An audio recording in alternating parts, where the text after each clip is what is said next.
недели, шановное господарство, наши глядачи Белсату, вітаем вас у нашей студии Белсат, у нашей стримовой студии Белсат. Для вас сегодня працует Ярослав Стешек. И моя коллега Алина Коушик. 169-й день протестов после выборов у Беларуси, после президентских выборов, которые скончились фальсификациями, невероятным узроўнем репрессий и гвалту с боку милиции, ну а так само криминальных и административных справаў. Белсат протягивая показывать, что отбывается у Беларуси, и протягивая прымаць ад вас відэа. Шановное господарство, ці вы сцяж пратэстуеце, ці вы показываете ўсяму свету, наколькі неверагодныя беларусы? Калі ласка, дасылайце нам свае паведамленні на наш нумар тэлефону, які вы зможаце бачыць на экрану. Гэта могуць быць смс-паведамленні альбо паведамленні ў Viber. Мы з задавальненнем прачытаем тое, што вы нам пішаце. Чаму вы сцяж пратэстуеце? Пішыце нам пра гэта, калі ласка. Нам вельмі важная ваша зваротная связь. А таксама вы можете дасылаць нам відэа ў наш чат-бот у Тэлеграме. Гэта Белсат канал Белсату в Телеграме. Тому, калі ласка, дасылайце нам все ваши відео, фотоздымки. Мы все гэта збираем и будем вам показывать. Так ці іначай покажем. А зараз пачынаем. Живе Беларусь! Живе!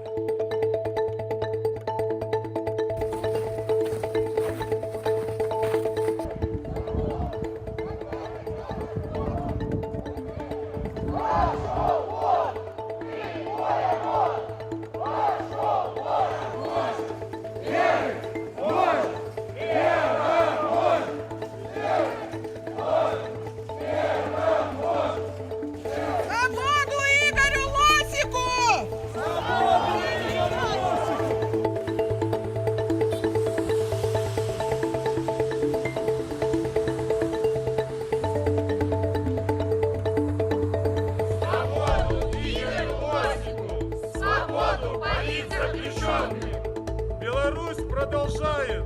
Россия вперед!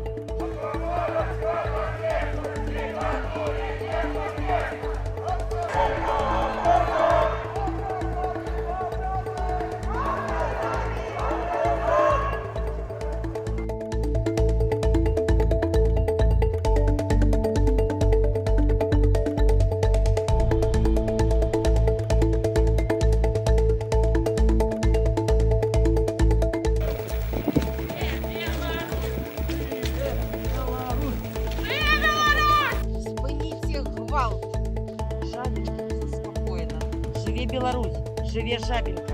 Выпускай политзаключенных.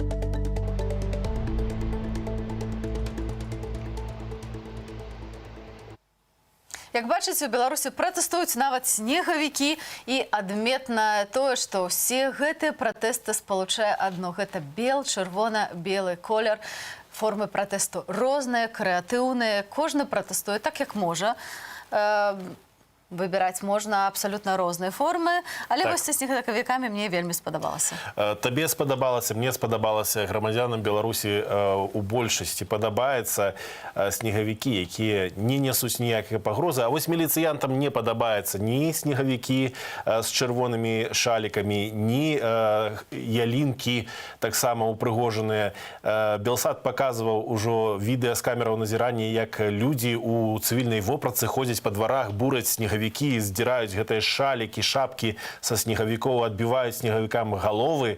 Ну, тыя самыя людзі, якія выглядаюць як працаўнікі міліцыі ў цывільнай вопратцы, хаця невядома, хто гэта.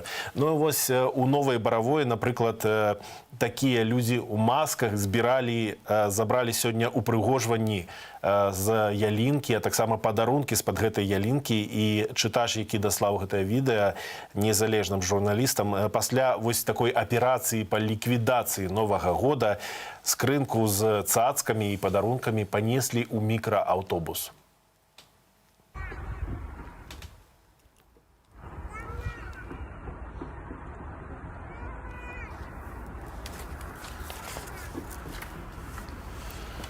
Гэта Новая Баравая. Мы бачым відэа, якое даслалі мясцовыя жыхары, як нейкія людзі у масках, у вопратцы здзіраюць цацкі з ялінак. Гэтыя ялінкі жыхары раёну упрыгожвалі самі сваімі сіламі для таго, каб была ўсё ж такі атмасфера навагодніх святаў, хоць нейкая радасць, каб парадаваць дзяцей.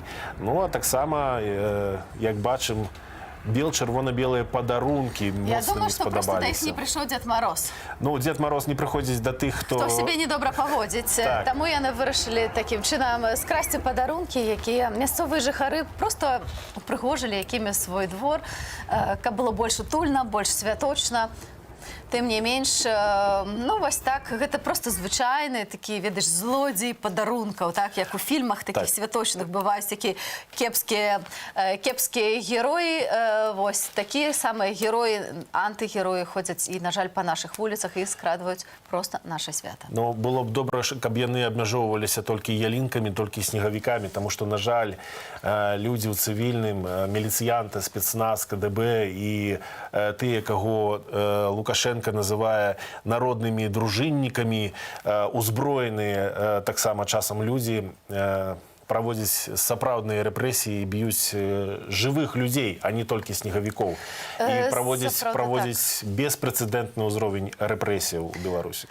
Сапраўды так, шаноўнае спадарства. У Беларусі затрыманні ідуць і судовы канвеер ідзе ўвесь час і не спыняецца. Мы падрыхтавалі для вас адмысловую графіку, дзе сабралі ўсе самыя ўражваючыя факты пра тое, як рэпрэсуюць беларусаў. Давайте паглядзім. На сёння ў нас 190 асобаў прызнаны палітычнымі вязнямі. Ад выбарчай кампаніі былі затрыманы больш за 33 тысячы грамадзянаў. Паводле вясны больш за 1000 сведчанняў ахвяраў катаванняў. За снежань 2020 года затрымалі не менш за 750 чалавек за ўдзел у мірных сходах. Былі разгледжаны не менш як 700 адміністрацыйных справаў. З іх вядома аб накладзеных на 200 чалавек штрафах у суме на каля 150 тысячаў беларускіх рублёў. 481 чалавеку, ажно 486 разоў прызначаны адміністрацыйны арышт. У суме амаль 7 тысяч сотняў. За мінулы тыдзень. Зварот супраць гвалту. 2 працаўнікоў нацыянальнага аэрапорту Мінск, 15 сотняў. Яшчэ 5 атрымалі штрафы. Дар'я Палякова, 2 гады хатняй хіміі за парваны рукаў міліцыянта. Праваабаронцу Леаніду Судаленку за аплату штрафу рэпрэсаваным пагражае артыкул 342, частка 2, фінансаванне масавых беспарадкаў. Уладзімір Хамічкова вінавацяць у супраціве міліцыі. Яму пагражае 4 гады абмежавання волі і штраф у 6 тысяч рублёў. А 22-гадовай Юліі Кашаверавай пагражае 6 гадоў турмы за нібыта сарваную маску з твару амапаўцы. Вось такія сумныя лічбы. І зараз з намі на сувязі Гары Паганяйла, праваабаронца і прадстаўнік Святланы Ціхановскай у пытанні правоў чалавека. Гара Петрович, добрый дзень. Як вы ацэньваеце ўзровень рэпрэсіяў з боку дыктатуры супраць грамадзянаў Беларусі? Ці можам мы казаць, што ён пайшоў на спад, ці наадварот узмацніўся? Добрый день. Должен заметить, что, конечно же, уровень такого давления на общественность, на граждан мы никогда в новейшей истории Беларуси не наблюдали. Это реакция правительства на те протестные акции, которые демонстрируют наши граждане, понимая прекрасно, что власть по существу в Белоруссии оккупационная, власть преступная, и она не имеет права управлять ни обществом, ни государством. А вот уголовные дела как раз они демонстрируют эту вседозволенность со стороны государства, что они ничем не будут считаться. Они впрягли в эту систему подавления инакомыслия и суды. И сейчас мы видим этот судебный конвейер, который работает безостановочно, без каких-то сбоев. Но, с другой стороны, каждое дело правозащитниками отслеживается, и мы фиксируем по существу неправосудные приговоры, когда судам не предоставлены серьезные какие-либо доказательства уголовных обвинений, но тем не менее обвинительные приговоры штампуются. Ну вось таксама можна адзначыць неадпаведнасць пакарання таму, што адбылося. Напрыклад, Соф'я Малашевіч, 18-гадовая жыхарка Менску, атрымала 2 гады пазбаўлення волі, а 1,5 гады атрымаў яе сябар Ціхан Клюкач за тое, што яны размалявалі міліцэйскія шчыты. Вось навошта гэта робіцца? Якая мэта гэтых суддзяў? Я еще раз повторю. Судьи сегодня вплетены в систему борьбы с так называемой преступностью, в том числе и уличной. И они не рассматривают по существу дела с позиции доказанности, справедливости, соответствия действующему закону, с соблюдением процессуальных процедур. Они просто действительно реально выносят неправосудные приговоры, причем дают наказание максимально возможное по санкциям вмененных статей, с тем, чтобы, с одной стороны, продемонстрировать свою лояльность к режиму, с другой стороны, они таким же образом участвуют в нагнетании страха среди граждан, и они же понимают прекрасно, что они освобождены не только от моральной какой-то ответственности, но и судебной за свои преступления. Поэтому они уже погрязли в том, чем они занимаются.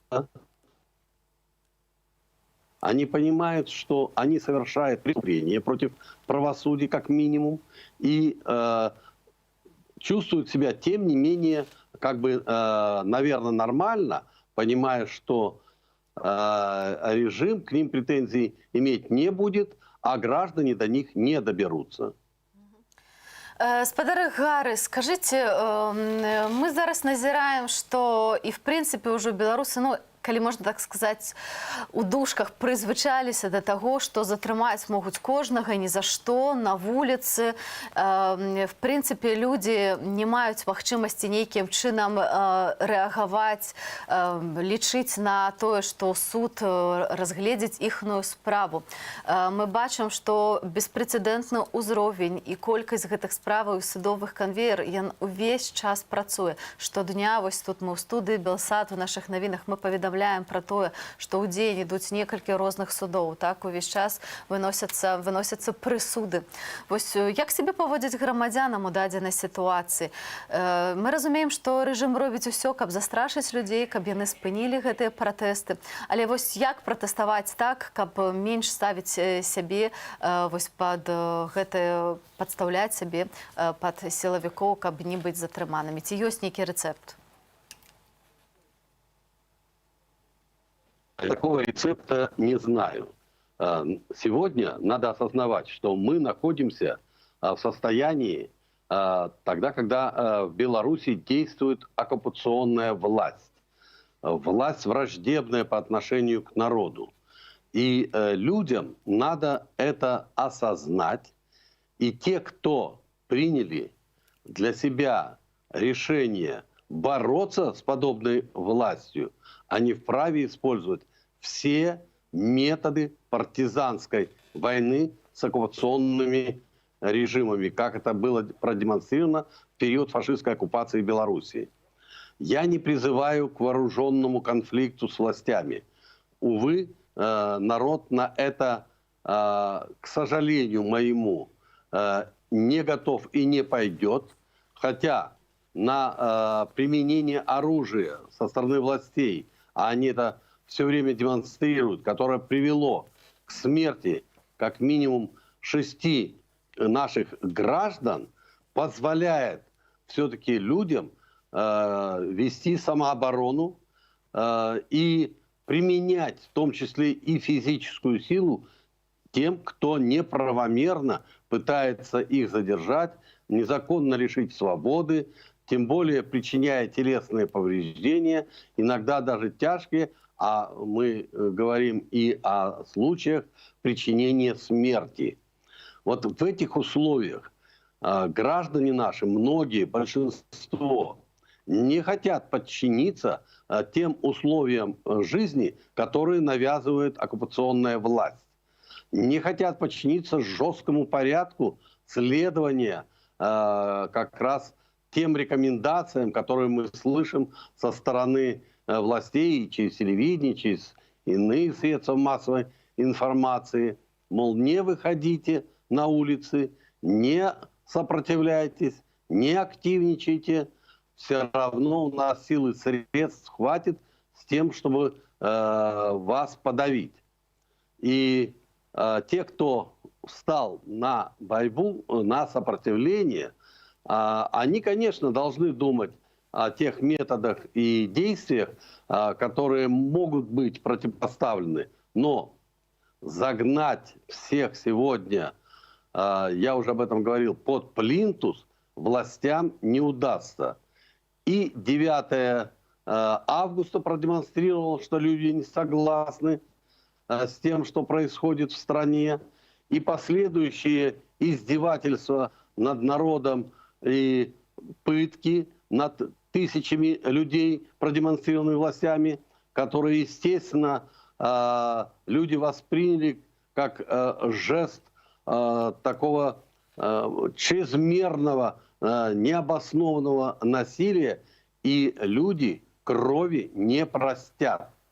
И в этих условиях режиму необходимо или идти на переговоры с людьми, демократизировать ситуацию в стране, принимать реформы, в том числе приводить ситуацию к мирному сосуществованию с собственным населением, или же нас ждут долгие времена вот такой борьбы, такого сопротивления, которое, конечно же, власть, я так надеюсь, проиграет, и люди добьются свободы. Гарри Петрович, ну вось да вас пытанне як да праваабаронцы і як да прадстаўніка Святланы Ціхановскай. А што робіцца на міжнародным узроўні менавіта праваабаронцамі? Ці ёсць нейкая магчымасць паўплываць на гэтыя падзеі, ці ёсць нейкія дзеянні канкрэтныя? Нейкі план, так, які вы распрацоўваеце ў штабе? Конечно, такие планы существуют. И во многом правозащитники работают, естественно, по фактам. Каждый факт грубого нарушения прав человека фиксируется, отслеживается, принимаются меры не только информирования и добиваются правозащитники, чтобы реагировали наши власти, но при том, что власти как раз не реагируют на ситуацию и продолжают творить такие вещи, просто невозможные для понимания. Мы включаем все доступные для нас механизмы и инструменты международного характера. В частности, мы обращаемся к спецдокладчикам ООН по различным направлениям и по таким, в частности, как произвольное задержание, незаконное лишение свободы, право на свободу высказывания мнений, на свободу мирных собраний, на независимый суд и так далее. Уполномоченные должностные лица структур Организации Объединенных Наций получают из всех известных нам источников такую информацию, накапливают ее, а затем представляют и правительству нашей страны, и вырабатывают те как раз инструменты и механизмы воздействия на правительство, которое не хочет сотрудничать не только с местными правозащитными организациями, но и в целом международным сообществом, которое призвано как раз не только наблюдать, но и реагировать на факты такого бесчеловечного отношения к собственному населению. Это систематические нарушения, они несут в себе угрозу безопасности нашим людям. Многие сегодня говорят о геноциде собственного народа правительством Беларуси, и это не может быть безнаказанным. Уже идут, так сказать, расследования по делам в рамках национальных законодательств по универсальной уголовной юрисдикции. Мы знаем, ведется расследование по Максиму Хорошину в Литве. Еще десяток таких дел готовы лечь в ближайшие дни на столы органов прокуратуры и следствия в Литовской Республике. Аналогичные дела, около десятка, их, я скажу вам, находятся в Польше, в Чехии. И в целом эта география применения даже вот национальных средств уголовного преследования тех, кто повинен в этих жестоких преступлениях против наших людей, они будут расследоваться в различных странах. Кроме того, Спадаргары, мы разумеем, і вельмі файна, што выкарыстоўваюцца такія метады, як універсальная юрисдикцыя, але, канешне, мы выдатна разумеем, што гэтыя справы паводле універсальнай юрисдикцыі яны могуць ісці гадамі, і, канешне, яны хутчэй больш сімвалічныя, чым гэта будзе рэальнае пакаранне. Ну, прынамсі, мне так здаецца. Дазвольце вам задаць яшчэ наконец одно такое пытанне ад нашай глядачкі. Спадарня Ларыса пытаецца: жудасныя лічбы, жудасныя сведчання, а што станоўчага? Вось вы як праваабаронца, як чалавек, які працуе ў камандзе Святланы Ціханаўскай, ці вы маглі бы сказаць, не ведаю, адзін-два станоўчыя факты, якія вас здзівілі альбо далі нейкія прыемныя ўражанні на гэтым тыдні? ну вот смотрите, международная и спортивная общественность, и политические круги добились отмены чемпионата мира по хоккею. Это не просто результат того, что у нас эпидемия по ковиду, но и результат как раз реагирования на то, что происходит в Беларуси с правами человека. Правительства, международные федерации не могут согласиться, что в таких условиях можно проводить мероприятия спортивные в Беларуси, и они отказываются от их проведения. Это очень серьезный щелчок в лоб нашим властям, которые любят поигрывать, как и всякие фашистующие государства, тем, что они организовывают мирового уровня соревнования, и вот на этом фоне прославлять свою власть, свой режим, свои успехи. Кроме того, вот прошло два таких очень интересных разговора в Совете Безопасности ООН. Да, это не само заседание Совета Безопасности. Я могу лишь упомянуть, это формула Арии, но по этой формуле все-таки политики обсудили очень значимые проблемы с правами человека в Беларуси, наметили соответствующую реакцию на эти события, и обстоятельства в конечном итоге, если у нас не произойдет ничего к лучшему, я не исключаю того, что Совет Безопасности в ближайшее время по инициативе ряда государств, входящих в Совет Безопасности, соберется специально для обсуждения ситуации в Беларуси и обязательно подготовит соответствующую резолюцию, осуждающую... Да. Дякую вам великі, з намі на сувязі був Гары Паганяйла, праваабаронца, і ми абмеркавалі вось тыя страшныя жудасныя лічбы, а таксама тыя пазітыўныя моманты, якія цяжка зараз знайсці, але тым не менш яны ёсць у сітуацыі па правах чалавека. Дякую вам вяліка за гэтае злучэнне, за гэтую размову, за той час, які знайшлі вы для нас у нядзелю. Тым часам мы пераносімся ў Менск, дзе ідзе развітальная імша Тадеуша Кандрусевіча. У архікафедральным касцёле на плошчы Свабоды ў Менску Тадеуш Кандрусевич вось адслужыў сёння гэтую імшу. Давайте паглядзім. Хочу подякувати сьогодні всім святорам за сакральним словом. І вам, дорогі брати і сестри, за сумісне служіння, за сумісну політику, за нашу совместную отказность, за духовный стан нашей паствы. Хочу подяковать вам, дорогие братья и сестры, за солидарность со мной, когда не было, когда я начал складывать час, тягом 4 месяцев, когда был на выгнании. Я перепрошую вас, можно к области скрепки.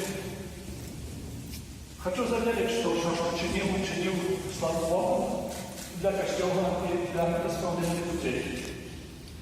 Я не хочу переключить, але я состоюще. Тому буду далее працевать по конференции бискупов. Буду так само быть среди вас, буду цelebrировать просто набоженство, принимать удел в інших мероприятиях.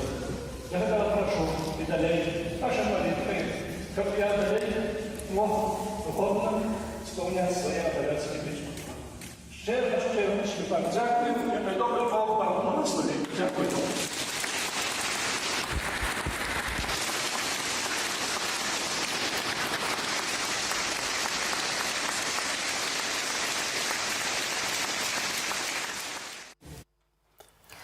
Ось так развітаўся з вернікамі Тадеуш Кангруцевіч, асоба, безумоўна, вельмі важная для каталікоў Беларусі, асоба, якая сталася сімвалам, таксама адных сімвалах таго, што адбывалася ў гэтым летку, калі яму ўлады Беларусі, грамадзяніну Беларусі, забаранілі ўезд у нашу краіну. Так, спачатку казалі, што там праблемы з паспартам, потым яшчэ нешта казалі, але ў выніку аказалася, што такім чынам верныя Александру Лукашенку чыноўнікі ціснулі на прадстаўніцтва каталіцкай царквы ў Беларусі для таго, каб Тадеуша Кандрусевіча прыбраць. А навошта прыбраць? А для таго, каб ён не мог асуджаць гэты ўзровень гвалту таго, што робяць улады ў Беларусі. Сапраўды так, гэта асоба, якая мае маральны аўтарытэт, якая была вельмі важная для вернікаў, тым не менш, сёння ён развітаўся з тымі людзьмі, якія яго слухаюць, з вернікамі, з каталікамі Беларусі. Тым часам мы застаемся ў Менску, і з намі на сувязі наш карэспандэнт, наш Алесь Іліч, на якога заўсёды мы можам разлічваць у гэтай нядзелі, які нам зараз распавядзе, як сёння пратэстуюць беларусы, што ён паспеў пабачыць, калі рабіў свой такі агляд таго, як беларусы і кменчукі выходзілі ў нашай сталіцы. Добрый день. Так, ты ў эфіры. Перше, хочу зрабіць заўвагу наконт месца. Это мое улюбёнае месца в Заводскім раёне. Гэта крамольная сардэчка з белым. Значит, я люблю Беларусь. Калі не было адлігі ў Менску, то сверху яшчэ ляжаў снег, і было такое чырвона-белая афарбоўка, явно крамольна, але чамусьці РАУ Заводскага раёна яго не заўважыў, бо яно явно прадстаўляе пагрозу грамадскаму парадку згодна з беларускімі ўладамі. Хочу сказаць, што сёння ў Беларусі і учора я прысутнічаў на адной з пікетаў. Учора было некалькі десяткаў, прынамсі ў Менску, такіх ланцужкоў пратэсту. Людзі збірались па 15, па 20 чалавек у розных кропках Менску. І згодна з маімі назіраннямі і назіраннямі іншых, хлопцы ў чорным, Men in Black, на сваіх мікрабусах спазніліся з сваімі паездкамі і прыкладна выехалі на адлоўлю удзельнікаў пікетаў прыкладна 15-20, пікеты пачаліся о 15 гадзіне. Ну, в прынцыпе, далі, як азначылі удзельнікі, 20 хвілін свабоды нам учора. Акцыі адбываюцца амаль штодня, не толькі выходныя, у буднія дні. Адбываецца звычайна у дварах, то бок людзі дамаўляюцца в дваровых чатах у закрытых, куды не дапускаюць людзей выпадковых, ці правакатараў, ці міліцыянтаў. І выходзяць часта ў цемры, раніцай і вечары, калі шанс затрымання невялікі. Кажу, што, конечно, люди змяніліся ў параўнанні з летнімі акцыямі, з асеннімі. Пратэстуючы, яны назіраюць наваколле, глядзяць, якія могуць быць падазроныя мікрабусы ці аўтобусы, которые павольна едуць і могуць спыніцца, і адпаведна рэагуюць. Могу сказаць, што затрымліваюць зараз, это не толькі мае назіранні, але і іншых людзей, за што заўгодна. Могуць проста затрымаць чалавека, якому не падабаюцца штаны, нейкая кампазіцыя на вопратцы, калі нейкай акцыі не адбываюцца. І таму мы ведаем гэты выпадак, калі дзяўчыну затрымалі за чырвона-белую нейкую палоску на штанах, то бок штаны парушалі грамадскі парадак.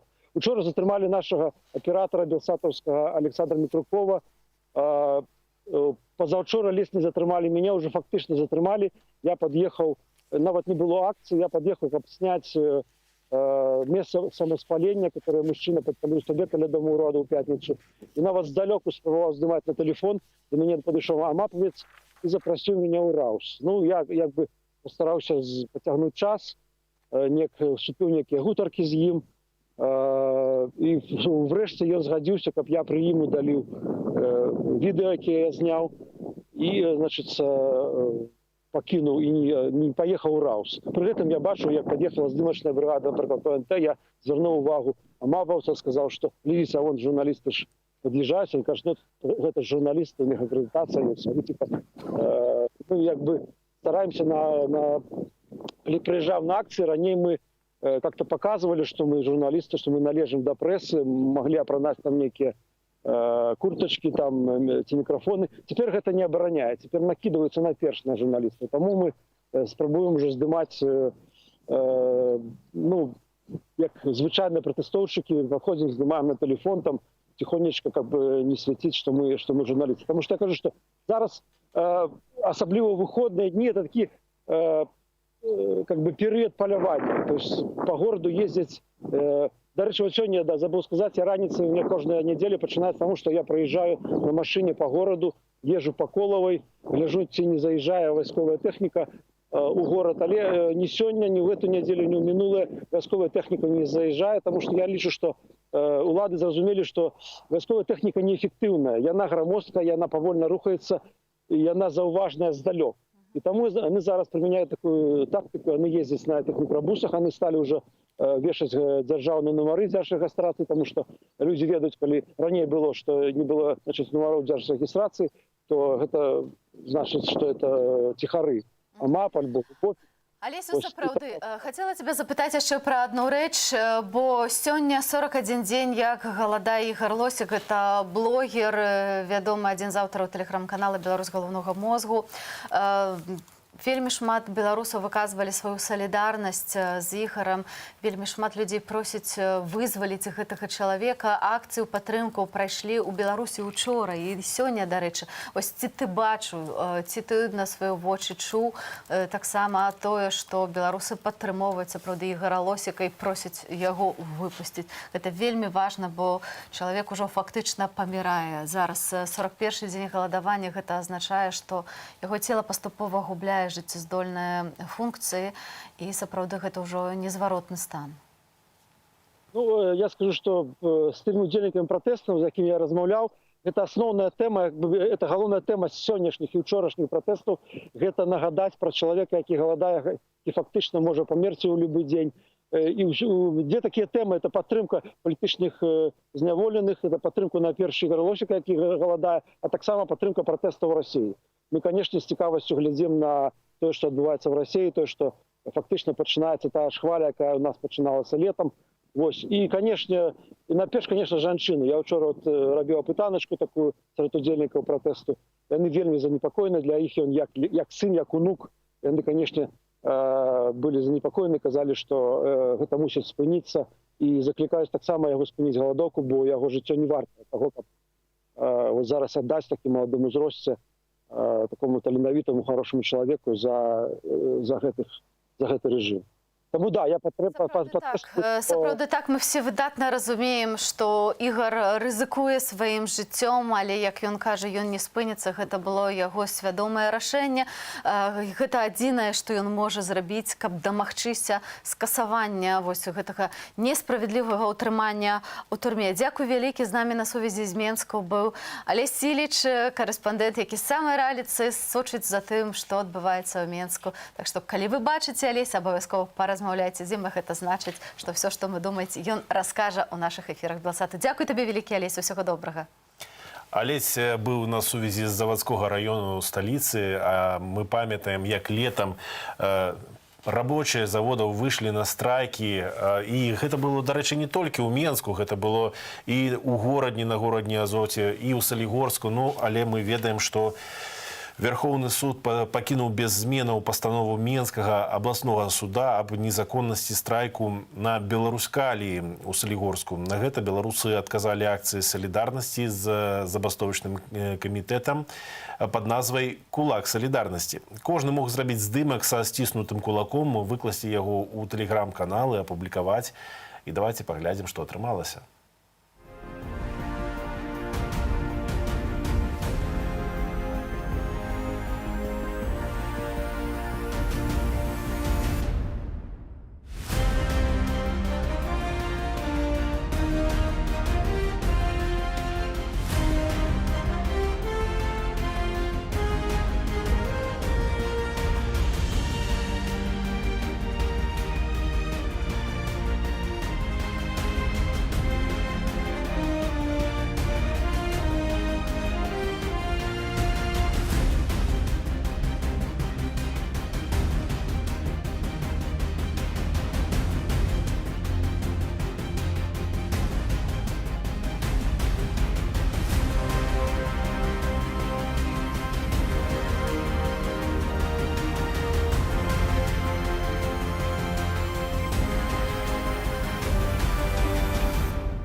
Сціснуты кулак стаў сімвалам барацьбы, сімвалам стачкамаў, сімвалам тых людзей, якія не пабаяліся стаць у стачку, хоць мы ведаем, наколькі гэта рашэнне было і прынцыповым, і важным для гэтых людзей, і наколькі небяспечным шмат хто з іх згубіў працу. Як зараз выглядае сітуацыя на Беларускаліі? Пра гэта мы даведаемся проста з першых вуснах. З намі на сувязі кудзелка Олег, майстар горнага участка 4-го рудніка Беларускалія. Спадар Олег, добрый день. Здравствуйте, здравствуйте. Як зараз выглядае сітуацыя на Беларускаліі? Колькі людзей у стачцы? Ці далучаюцца новыя людзі? Ну, на данный момент люди не приходят, они заняли выжидательную позицию. Непонятно, что будет с контрактами. Возможно, люди хотят посмотреть, что у них будет в расчетных листах после так называемого поднятия окладов и тарифных ставок. Заняли выжидательную позицию в основном люди, насколько я понимаю. А колькі чалавек застаецца ў стачцы? Вось колькі людзей падтрымліваюць вас? Ну, конкретно белкалевских около 120. А агульная колькасць прадпрыемства? А агульная колькасць прадпрыемстваў? Ну, порядка 18 тысяч на данный момент. Ну, гэта такі, ведаеце, як 300 спартанцаў былі, так вот у вас 120 чалавек, якія поўныя, рашучыя, поўныя сілу. Таксама Беларусь абмяркоўвала сітуацыю вакол Беларускалія і нарвежскай кампаніі Яра. Тое, што мы ведаем, мы прачыталі са СМІ. А вось што кажуць сапраўды працаўнікі Беларускалія? Ці неяк сітуацыя змянілася? Ці вы бачыце, што сапраўды кіраўніцтва Беларускалія ідзе на папятную і пачынае нейкім чынам больш уважліва ставіцца да сваіх працаўнікоў? Ну, руководство Белкалия, как мы знаем, лукавит. Это однозначно. Навстречу они никоим образом не пошли. Они озвучили то, что они могут нас принять на работу. То есть они не хотят признавать, что мы уволены незаконно. Они всего лишь навсего нас, как уволенных работников, заново хотят принять на работу. Нас такая позиция не устраивает категорически. Это не мои голословные утверждения, это решение всей стачки.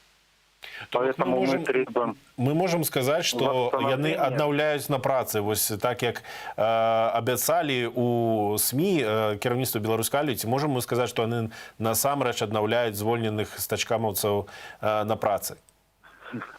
Ну, естественно, нет. Дело в том, что мы выпускали видеообращение о том, что мы требуем восстановить нас. О том, что признать то, что наше увольнение было незаконным. И требуем и заявляем о том, что мы не приступим к работе до тех пор, пока не будут выполнены наши требования. Они озвучены везде. Ну, але вось кіраўніцтва, яны ведаюць пра вашы патрабаванні, ці вы чулі, ну, можа, афіцыйна альбо нават неафіцыйна, што ўсё ж такі яны збіраюцца пайсці на нейкія саступкі, і што сапраўды вось гэты пагроза незаключэння новага кантракту з нарвежскай кампаніяй Яра, яна можа паўплываць на гэта? Ну, пока ничего определенного сказать не можем. К нам на диалог они до сих пор не вышли, хотя обещали еще при встрече в сентябре директору компании Яра, при встрече генеральный директор обещал, что с нами будет вести диалог. Затем в обращениях мы тоже писали о том, что мы бы хотели, чтобы руководство вышло с нами на диалог. Этого не было произведено до сих пор. Полгода, то есть мы все ждем, скажем так, контакта.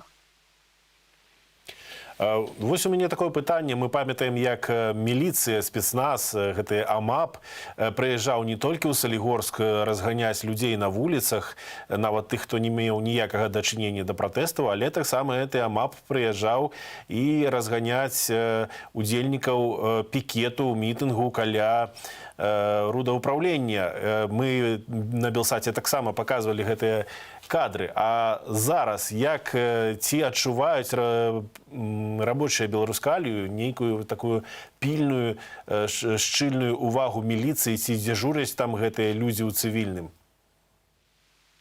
На площадках сейчас дело в том, что люди спокойно ходят на работу, те, кто смирился со всем этим. И на площадках давления никакого со стороны именно милиции не оказывается. Там работают идеологи, там работает администрация плотно с людьми. Поэтому со стороны внутренних органов никакого давления, я так понимаю, не оказывается. Оно только лишь когда люди хотят выйти в город, скажем так, погулять, выказать какую-то солидарность, вот тогда наблюдается активность. Спадару Олег, вось наши гледачы пішуць у каментарах, што ў Беларускалі малайцы. Ці вы адчуваеце падтрымку беларусаў? Вось ці да вас даходзяць, вось мы паказвалі перад тым, як з вами злучаліся, так? Вось гэтай сціснутую кулакі, гэтай фотаздымкі, якія выкладвалі знак салідарнасці з Беларускалем. Вось ці вы асабіста, тыя людзі, якія зараз знаходзяцца ў стачцы, адчуваеце падтрымку і ў якой форме гэтая падтрымка да вас даходзіць? Ну, да, конечно, мы ощущаем эту поддержку, это очень приятно, это очень воодушевляет. Очень благодарны, хотел бы выказать благодарность всем. Это нас поддерживает, это нам помогает, да. Я нагадаю, очень важно. Я вось хотел бы нагадать, что, спадар Олег, я хотел бы нагадать нашим гледачам, что вы асабіста выказали незгоду з дзеяннямі уладаў, міліцыі і Беларускалію таким способом, что зладзілі акцыю пратэсту на глыбіні, вось там, дзе вы працуеце ў шахце. Як калегі, якія былі з вами тады, як яны тады гэта ўспрынялі, і ці памянялі сваё меркаванне цяпер людзі, якія працуюць на Беларускаліі, ці застаўся пратэстны менавіта настрой, ці хочуць людзі новай улады, змены ўсёй гэтай сістэмы, ці гатовыя пагадзіцца перагарнуць гэтую старонку, як абяцае Александр Лукашенко? Однозначно тут говорить нельзя. Дело в том, что сколько людей, столько мнений, в том числе и на ситуацию, которая сейчас в стране происходит. Кто-то смирился, кто-то считает, что протест сдулся, кто-то считал, что все, кто в стачке, это делали, так сказать, ради хайпа, ради каких-то личных своих шкурных интересов, чтобы, допустим, перебраться куда-то за границу, получить подтверждение, что он преследовался по политическим мотивам, ну, вы понимаете. Вот как-то так. Даже сейчас я некоторых людей встречаю, они говорят, как, ты еще не в Польше или еще где-либо. И, сложно до людей, до некоторых доносить. А есть те, кто поддерживает целиком и полностью поддерживает нашу позицию. Просто не готовы на данный момент, скажем так, потерять свой доход. Надо понимать, что очень закредитованы люди, особенно те, которые имели хорошие доходы, они хотели хорошей жизни, и Ну, вот сейчас сложно на что-то решиться, так как государство вело такую политику целенаправленно. Я считаю, людей загоняли в кабалу определенного рода. Ну, мы гэта выдатна разумеем, мы выдатна разумеем, як цяжка вырашыцца на такі крок, страціць крыніцу ўтрымання свае сям'і. Таму мы не можам асуджаць гэтых людзей, але вельмі спадзяемся, што прынамсі ў іх сэрцах вельмі так шчыра адгукаецца ўсё тое несправядлівасць, якая адбываецца зараз у нашай краіне. Спадар Олег, дзякую вам вялікі за вашу асабістую адвагу, за тое, што вы робіце, за тое, што вы сёння ў гэтую нядзелю былі разам з намі на сувязі з Салігорску. Быў майстар горнага ўчастка 4-го рудніка Беларускалі Олег Кудзелка. Ну і вось якраз мы размаўлялі пра тых, хто пацярпеў ад рэпрэсіяў і быў вымушаны уцекчы за мяжу, і не проста ад крымінальнай справы ці адміністратыўнага арышту. Людзі уцякаюць тым, што маюць на сабе, літаральна без рэчаў, уцякаюць таму, што ім на радзіме пагражаюць смерцю, а пагражаюць хто? Смерцю альбо рэпрэсіямі, пагражаюць крымінальнымі справамі, некаторыя баяцца за лёс сваіх дзяцей, якіх пагражаюць атабраць. Беларусы масава, не масава, але, напэўна, сотнямі выязджаюць за межы нашай краіны, каб проста знайсці бяспеку для сябе і для сваёй сям'і. Ну, я маю пэўную статыстыку ад арганізацыяў, якія займаюцца дапамогай беларусам, што выехалі, напрыклад, у тую самую Польшу. Ад пачатку гэтых рэпрэсіяў гаворка ідзе ўжо, на жаль, пра дзесяткі тысячаў проста мігрантаў. Гэта не тых, хто просіць палітычнага прытулку, а агулам мігрантаў дзесяткі тысячаў беларусаў. Ну, сапраўды так, большасць людзей, мала хто пагаджаецца на тое, каб прасіць палітычны прытулак, бо гэта, па-першае, вельмі доўгая працэдура, па-другое, яна накладвае пэўнае абмежаванне па вяртанні потым у краіну, а шмат тых людзей, якія уцякаюць, яны ўсё ж такі спадзяюцца на тое, што яны ў хуткай будучыні вернуцца ў свае кватэры, да сваіх дамоў, да сваіх сяброў, да сваіх блізкіх. Вось, тым не менш, гэтыя лічбы ўражваюць, тым не менш, беларусы выязджаюць пад пагрозаю небяспекі, якая пагражае ім на радзіме. Як жывуць гэтыя людзі ў лагерах для уцекачоў, справдзіла наша карэспандэнтка Кацярына Малей. Яна пабывала у такой, не ведаю, сумна ці не сумна, але ўжо досыць добра вядомым лагеры Белая Падляска. Гэта такі кластер, дзе знаходзяцца некалькі лагероў, дзе жывуць беларусы. Зараз там знаходзяцца 65 чалавек. У Беларусі іх збівалі ды пераследавалі. У Польшчы яны знайшлі прытулак і мірнае жыццё, але не бачаць тут сваёй будучыні. Ад леташняга жніўня праз лагеры для ўцекачоў, што пад Белай Падляскай, прайшлі сотні беларусаў. Усе яны называюць сябе ахвярамі рэпрэсіяў з боку ўладаў Беларусі. Всю осень и початок зимы мы допомагали людям в реабилитации и оказывали финансовую допомогу. И чули шматлікія галасы, што вельмі патрабуюць дапамогі нашыя калегі, якія вымушаныя былі уцікаць ад пераследу, пераходзілі мяжу без візаў, прасілі палітычнага прытулку на польска-беларускай мяжы. Цяпер у 3 лагерах застаюцца 65 беларусаў. Незважаючы на закрытыя межы, сотні беларусаў надалей шукаюць прытулку ў Польшчы. Трапляюць сюды праз іншыя краіны. Часцей за ўсё людзям не хапае сезоннага адзення, медычнай ды псіхалагічнай дапамогі. Мы дапамагаем людзям, якія толькі прыязджаюць з найперу карантин. Мы ім падвозім сродкі сувязі, карткі, прывозім якіясь неабходныя рэчы, як тапачкі, там пледы, каб не мёрзлі. Пасля, калі яны ўжо пераязджаюць у лагер распрадзелительны на Дакудоўскую, тады ўжо апекуемся цалкам, пытаем, што ім не хапае, што ім патрэбна з такога, чаго яны не дастаюць у лагеры. 3 адміністратыўныя справы, 2 арышты мае настаўнік англійскай мовы Дзяніс за ўдзел у мірных акцыях пратэсту. Праз пераслед быў вымушаны паспешліва сабрацца і выехаць з краіны. У Белай Падляскай ён жыве на гэтак званым прываце, здымае асобнае жыллё і дапамагае землякам, якія толькі прыехалі. З 1 лістапада злавілі мяне ціхары, пасадзілі ў самаход, заштурхнулі ў бус да там наших ці собраці АМАПа. Было гвалт, збіццё. Ось, катавалі этим электрашокам, паралізатарам.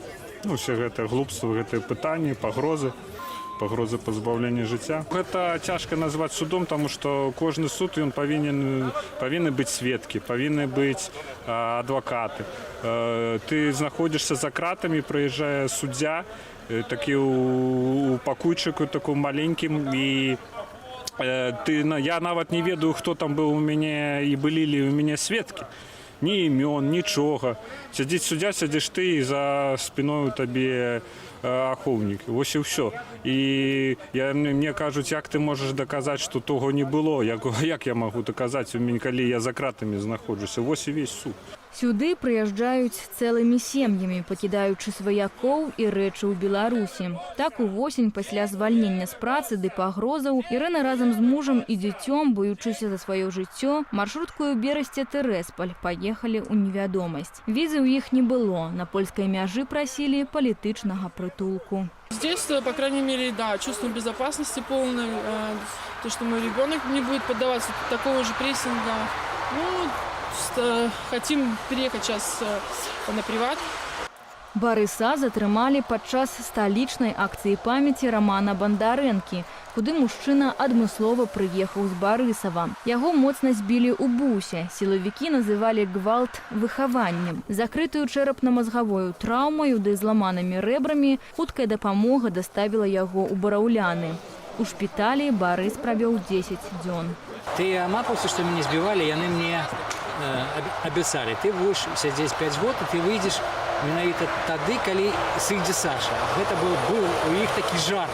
Я не стаў чакаць, пакуль мяне забяруць, і са шпіталю я даведаўся, што на маю працу прыходзілі сотруднікі следчага камітэту. Яны пыталіся пра маю характарыстыку, і як паведаў мой адвокат, гэта першы прызнак таго, што я являюсь падазраваным па крымінальнай справе. І адвокат мне параіў скарыстацца планам Б.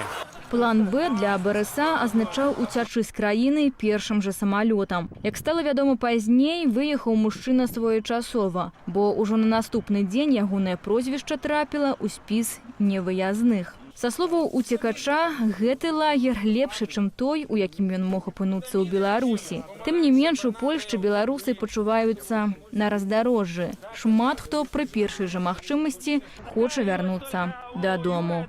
Катя Малей, Белсад. Вось такі рэпартаж з лагероў для палітычных уцекачоў з Беларусі, гэта лагеры, дзе людзі могуць атрымаць прытулак, канкрэтна ў Польшчы, пад горадам Бялая Падляская.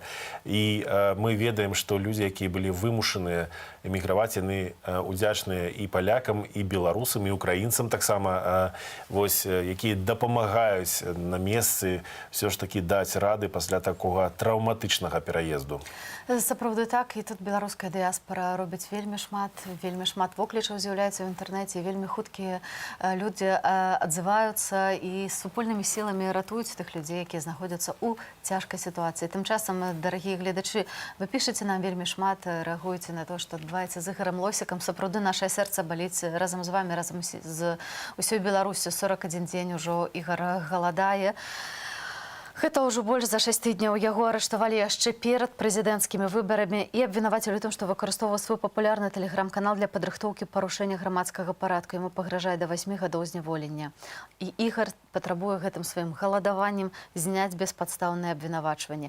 Улады не рэагуюць, нягледзячы на тое, што ўся Беларусь і міжнародная супольнасць заклікае яго вызваліць. Давайце яшчэ раз прыглядзімся да справы Ігора Лосіка і паглядзім матэрыял Алеся Баразенкі.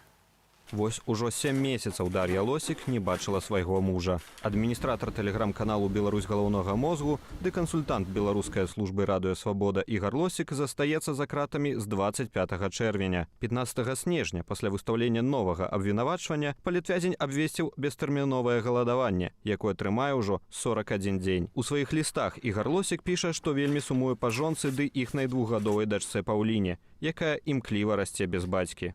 На днях получил фотографии своей дочки. Ни разу не видел ее с длинными волосами. Даже не верится, что так выросла за эти 7 месяцев. Совсем не верится в то, что прошло уже более полугода, и за все это время ни одного свидания. Знаете, самое страшное – это осознание того, что начинаешь забывать голоса своих близких. никогда не мог себе это представить.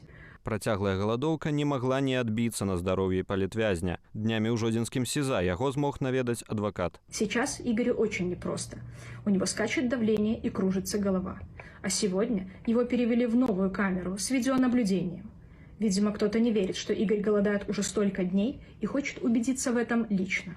Медыкі сцвярджаюць, што здароўе таго, хто галадуе, пачынае імкліва пагаршацца пасля 3-4 тыдня адмовы ад ежы. Пасля 6-го тыдня узнікае наўпроставая пагроза жыццю. Пачынаюцца праблемы з мазгавой дзейнасцю і рэакцыяй на наваколле. З'яўляецца рызыка захварэць на цынгу ды жаўтуху. Фіксуюцца выпадкі слепаты і глухаты. Занепакоенасць станам здароўя Ігора Лосіка выказала Святлана Ціхановская, якая заклікала вязня паберагчы сябе ва ўмовах татальнага прававога дэфолту. Он должен знать, что люди никогда в жизни так не подумают, что вот ты отказалась от голодовки, значит, ты там какие-то убеждения предал или еще что-то. Нет, это просто забота о семье. Каб прыцягнуць увагу да пагрозы жыццю Ігора Лосіка і пераканаць яго адмовіцца ад такога пратэсту, галадоўку салідарнасці абвесцілі студэнткі-медыкі Маргарыта Трафімовіч ды Леанора Арзуманян, а таксама праваслаўны святар Уладыслаў Багамольнікаў.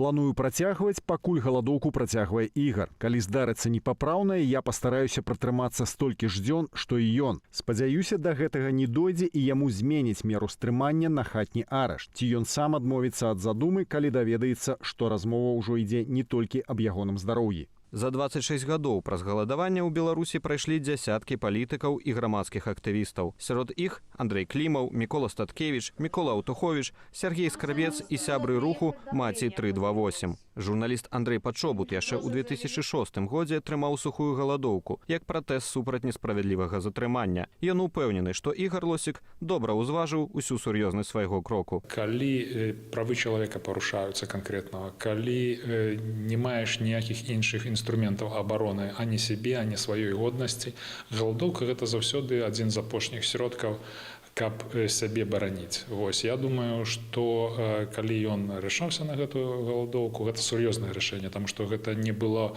рашэнне прынятае спантанна. Таму мы можам толькі трымаць за яго кулакі, мець надзею, што яго здароўе дастаткова моцнае. У сваім лісце Ігар Лосік кажа, што не мае намеру здавацца. Палітвязень заклікае беларусаў не траціць аптымізму і чакаць вясны, а разам з ёю пераменаў да лепшага. За все это время мы показали всему миру и самим себе, какие мы смелые и невероятные.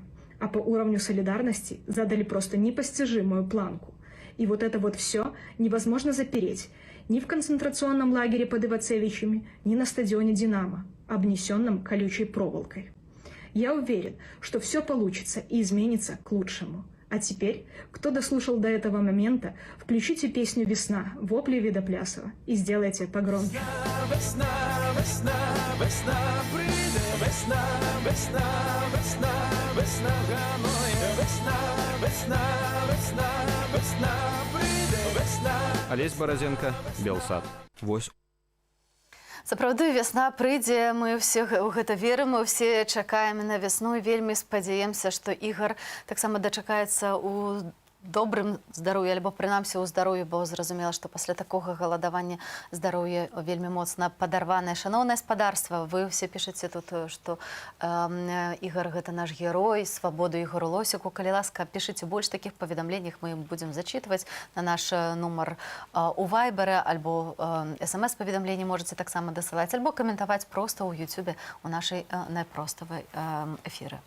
А мы ідзем далей у нумары ведомственнага часопіса «Спецназ».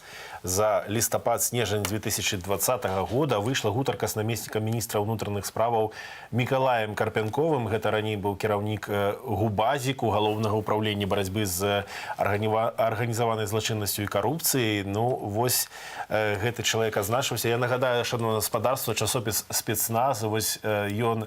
Адзін з папярэдніх нумароў. Так, гэта нумар за 2019 год, ён выходзіць раз на квартал. І тут, як мы можам заўжды пабачыць, рэкламуецца праца ў спецназе, у АМАПе, група «Альфа», все гэтыя кіраўнікі падраздзяленняў Міністэрства ўнутраных справаў. Яны даюць інтэрв'ю, як яны абараняюць радзіму. Вось. Ну і ў гэтым І вось у гэтым часопісе «Спецназ» Мікалай Карпенкоў распавёў нейкія рэчы, якія супадаюць тэматычна з тым, што прагучала на аўдыёзапісе праслушкі, апублікаваным раней, дзе чалавек з голасам, з манерай, са словамі паразітамі, які ўжывае Мікалай Карпенкоў, получается, як ён кажа ўвесь час, Мікалай Карпенкоў у часопісе «Спецназ» сказаў тое самае, што і сказаў чалавек з ягоным голасам, што вось лішнія людзі у нашым грамадстве ёсць, з якімі трэба будзе разбірацца ўзброеным спосабам. Так, ладно, я вас зачитаю цитату. «Разважныя людзі з вуліцы шлі, засталіся змагары, якія па сутнасці сталі лішнімі ў нашым грамадстве. Яны заўсёды лайдачылі, займаліся паўбандыцтвам, шэрымі схемамі». Шаноўнае спадарства, вось гэты зліў байпола, які ўскалануў рэальна Беларусі, таксама міжнародную супольнасць, гэтыя словы пра канцлагеры, пра лішніх людзей, пра ўжыванне мацнейшай зброі. Мы все гэта абмяркуем з гісторыка, які ўжо зараз знаходзіцца з намі на сувязі, Зміцер Дрозд. Добрый день. Спадар Зміцер, ці ви нас чуєте? Видатно. Чую. Выдатна. Ну, давайте зазірнем у гісторыю да таго, як перанесемся ў сучаснасць. Вось, я спадзяюся, што вы таксама бачылі вось гэтыя цытаты спадара Карпенкова, Мікалая Карпенкова. Вось, што вось гэта вам нагадвае і з чым, альбо з якой персонай у гісторыі можна было бы параўнаць тое, што кажа Мікалай Карпенков? Вы знаете, у нас сейчас очень много говорят про то, что пытаются назвать нас змагарами и там как еще нацистами, как они любят, что вот нацистские флаги. На самом деле нацизм — это не символика, нацизм — это идеология. И одна из основ вообще любой вот этой нацистской преступной идеологии — это именно появление в обществе лишних людей. То есть, когда вот мы можем взять или нацизм, немецкий нацизм, когда появились лишние люди, евреи, какие-то еще категории граждан, которые просто не должны были жить, не иметь будущего. Мы имеем пример, например, Советский Союз, когда появились лишние граждане, например, так называемые кулаки, которых нужно было уничтожить. То есть здесь вот именно мы имеем ведем речь именно о проявлениях нацистской идеологии. Не символика. Это преступления могут совершать совершенно под любой символикой, под красным, под коричневым, под розовым флагом. Главное — это основа именно. И когда начинается речь о лишних людях, о концлагерях, что мы должны их изолировать, мы должны их уничтожить, мы должны их, как сказал этот человек, как бы похожий по голосу на Карпенкова, что мы должны их уничтожать, стрелять в лицо, стрелять там по другим жизненно важным органам, уничтожать, то, я думаю, любой взрослый человек может сам дать оценку, что и куда нас ведут. Ну вось такое пытанне менавіта, на якім этапе таталітарнага гэтага кантролю, на якім этапе мы знаходзімся, калі ўжо ёсць паведамленні пра тое, што будуюць штосьці кшталту канцлагера, калі, напрыклад, і ёсць пацверджанне. Так, напрыклад, Зміцер Хвідарук яшчэ ў жніўні распавядаў, як ён быў затрыманы і трымалі пад Слуцкам. Вось на якім этапе мы зараз знаходзімся і што будзе далей, на вашу думку? У падаванні гэтага фашысцкага рэжыму, так? Так, як гісторыка. На самом деле, если мы, например, берем советскую историю, вот, например, самый страшный год, 37-38 год, мы можем взять 36-й, 35-й, 30... Это было страшное время, на самом деле. Тоже были репрессии, тоже было... Людей душили, не давали им ни выборы, возможности выбирать. То есть люди голодали, стреляли... Но не было таких репрессий. Но буквально один приказ сверху моментально превратил страну, вот, начиная с лета 1937 года, не просто в концентрационный лагерь, тогда просто более 700 тысяч людей просто расстреляли. По самым немыслимым, самым невероятным обвинениям. Но мы сейчас, я думаю, мы не придем к этому, потому что мы находимся в Европе, мы сейчас в другое время, и я очень надеюсь, что они очень бы хотели все это сделать, но у них этого не получится. Благодаря тому, что действительно все-таки мы живем в 21 веке, и время поменялось. Ну, вось я хотел бы процитовать еще Миколая Карпенкова, докладно его, вось з гэтага часопису «Спецназ». И он вось таким способом там выказывается. За горелку, за наркотики, за невеликие гроши маргиналы готовые на ўсё. Яны хочуць апынуцца на самом версе грамадства без социальных лифтов, без адукации, без працы, не напруживаючыся. И той самый человек с голосом Миколая Карпенкова казаў про забитого Александра Тарайкоўскага. Вот гэта там алкаголік і іншыя там словы ён ужываў. Вось у гістарычнай практыцы была такая рэч, як дэгуманізацыя, наколькі я памятаю, і не толькі у савецкай гісторыі, і не толькі ў гітлераўскай, а таксама ў іншых таталітарных рэжымах адбываецца дэгуманізацыя нейкага праціўніка альбо часткі грамадства, каб вось гэтых лішніх людзей прадставіць спачатку непатрэбнымі, а потым увогуле не людзьмі. Наколькі гэта адчуваецца зараз? Да, действительно, это хорошо известная такая технология, которая называется расчеловечивание. То есть мы должны прежде всего сказать, что перед вами это вообще не человек. Мы это можем смотреть и по нацистской Германии, и по Сталинскому Советскому Союзу, например, кулаков или детей священников говорили, что вот, изображали в этих карикатурах, рисовали их, и мы сейчас видим опять, эти карикатуры востребованы, советские, когда человек изображается умышленно, карикатурно, смешно. Сейчас мы видим, говорят, лишние люди. Еще немножко нам скажут, что это вообще не люди, не жалейте их, может уничтожать. Ну, в принципе, это хорошо понятно. Понимаете, на самом деле, тот же самый Карпенков, он же не хозяин положения. Он себя ведет, или любой милиционер, любой ОМОНовец ведет себя так, как ему приказывают сверху, так, как ему разрешают. Почему во время сталинских репрессий так себя вели? Потому что с самого верха пошел приказ. Это не люди, их можно уничтожать. Как только вышел приказ, поменялась ситуация, это можно точно день, это 17 ноября 1938 года, когда сказали, все, репрессий нет, репрессии были свернуты. И каждый уже, как бы НКВДшник уже понимал, что он будет отвечать. То же самое сейчас. Им разрешили, поэтому они ведут себя точно так, как им сказали. Это не люди, их можно уничтожать, их можно избивать, вы ни за что не будете отвечать. И мы видим отлично, что ни одного уголовного дела не заведено, полная безнаказанность, и ничто так вообще не расслабляет людей, как именно безнаказанность. Мы видим, что людей убили, мы знаем, кто это убил, и никто не отвечает за это. Ну, спадарозміцер, вось у гэтым аўдыёзапісе, вось гэты чалавек, голас якога падобны на голас спадара Карпенкова, казаў пра тое, што вы прыкрыты прэзідэнтам. Ён фактычна прызнае, што гэтыя злачынствы, так, што згода на іх ідзе з самага верху, то бок гэтая сістэма, тут уже не атрымаецца адбіліцца нейкім чынам, што я пра гэта не ведаў, яны гэта рабілі самі.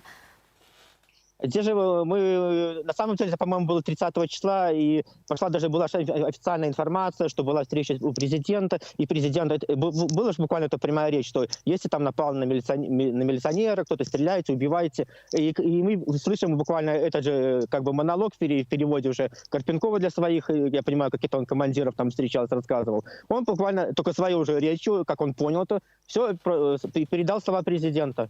Это абсолютно достоверная информация, я думаю, что так он просто пересказал, объяснил, убивайте, калечьте, если останется полмозга инвалидом, останется, не страшно, вы полностью прикрыты президентом. То же самое, что мы слышали в этом сливе, который был по подготовке террористических актов. То есть тоже президент все дает добро, хочет видеть результат. Это все идет с самого верха, очевидно. Ну вось у гісторыі не толькі Беларусі, але і іншых краінаў такія выпадкі ўжо былі. А што было далей? Па якой логіцы могуць развівацца падзеі? І што будзе, дарэчы, з гэтымі людзьмі? Як паказвае гісторыя, што было з тымі, хто удзельнічаў у злачынствах і быў прыкрыты сваім вождзём, фюрэрам і гэтак далей? Што адбывалася далей? Что касается нацистских преступников, здесь ситуация на самом деле очень интересная. Мы знаем, что до сих пор их отлавливают. Прошло сколько-то, 80 больше лет, и эти люди, которым уже старше 90 лет, но до сих пор есть охотники за нацистскими преступниками, которые отлавливают не просто уже, которые, естественно, там не какие-то не лидеры нацистского движения, а просто люди, которые работали в концлагерях, которые были охранниками. То есть это такие мелкие преступники, их отлавливают, заводят уголовные дела против них. Да, может быть, не все дела доходят до суда, люди уже взрослые, старые, умирают своей смертью, но тоже позор перед смертью и для их внуков, для их детей пережить такой... То есть преступления, которые совершаются сейчас по всем критериям, подпадают под военные преступления и под преступления против человечности. Поэтому по этим преступлениям нет срока давности, и расследоваться они будут и через 10, через 20, через 30 лет. Не имеет значения... Ну, я думаю, что на самом деле это произойдет гораздо раньше. Спадар Зміцер, вось вы праводзілі паралелі з тым, што цяпер адбываецца ў Беларусі, што хутчэй за ўсё гэта бліжэй да вось гэтай нацысцкай Нямецчыны, так гэтага часу, калі будаваліся канцлагеры, калі шукаліся іншыя людзі. Вось і якія гістарычныя ўрокі павінна ўлічваць зараз улады Беларусі, бо ні адна дыктатура не вечная. Вось вы як гісторык, які урок перадусім і якую выснову мусяць зрабіць для сябе ўлады, робячи то, что они теперь робят? Вы знаете, к сожалению, я, например, сейчас не вижу какого-то маневра у государства, потому что тяжесть тех преступлений, которые они уже совершили, мы преступления отчитываем не только с этого лета, мы и пропавшие... Старенко, Гончар, эти преступления, они же не отменяются, они же висят на всех, и мы знаем, что сам Лукашенко говорил, что там кто-то бегал с пистолетом и решал эти вопросы. И тяжесть этих преступлений, а мы еще не знаем здесь количество громадных каких-то экономических преступлений, когда та же контора покрывает какие-то бизнесы, берет деньги. То есть то, что мы сейчас видим в расследовании Навального, то, что происходит в России, я не думаю, что ситуация в Беларуси сильно отличается. И, конечно, люди будут держаться до последнего. Они будут держаться, пока они понимают, за что они держатся. Для них это возможность быть с молодыми любовницами, для них это возможность строить дворцы, сидеть на своих золотых унитазах, поэтому чувствовать себя королями, как кто-то там сказал, я там в Минске хозяин. Они будут держаться до последнего. И здесь только единственное, действительно, возможность международного давления, возможность проведения расследования, которое сейчас возбуждаются уголовные дела по международной юрисдикции, пытаются осудить громадное количество людей, которые уехало, которые могут готовы давать показания против этих преступников. Надежда только на это. Ну, вось менавіта гістарычны гэты магчымасць зазірнуць у гісторыю, яна дапамагае таксама арганізавацца і людзям, якія выступаюць супраць дыктатуры, за дэмакратыю. На вашу думку, вось гэтая траўма, якая застанецца ў пакаленні беларусаў гэтага часу, ці паўплывае яна на стаўленне менавіта да гэтага важдзізму, да гэтай так званай моцнай рукі, якая мусіць кантраляваць усё. Вось менавіта з пункту гледжання гісторыі, як паўплывала, напрыклад, на тую ж Нямецчыну злачынствы фашызму, нацызму. І нацизма, так. Ну, тут, я думаю, ничего не скажу нового. Мы имеем два примера. Пример Советского Союза, где преступления не были осуждены, и пример Германии, где преступления нацизма были осуждены. Мы видим, что, к чему это привело в Германии, что в современной Германии нет вообще никакого ни вождизма, никаких даже зачатков ни нацизма, никаких, может быть, действительно какие-то там просто отдельные личности. И мы видим последствия на территории бывшего Советского Союза, где начинаются и сталинизм, неосталинизм, и все тоскуют по сильной руке, давайте лагеря. Опять же, помните, когда в Куропатах произошел этот акт вандализма, когда на камне написали, типа, вернут методы НКВД. То есть люди, понимаете, они даже не понимают, что это такое. Они думают, НКВД это будут ловить врагов, каких-то наказывать, а они останутся в стороне. Мы отлично имеем пример, когда во время этих большого террора были уничтожены самые искренние коммунисты. Они даже не понимали, за что, потому что это настолько такие нелепые были обвинения, то японский шпион, то там румынский шпион. Человек оказывался около стенки и не понимал даже за что. его пытали, заставили оговорить, кто-то еще кого-то говорил.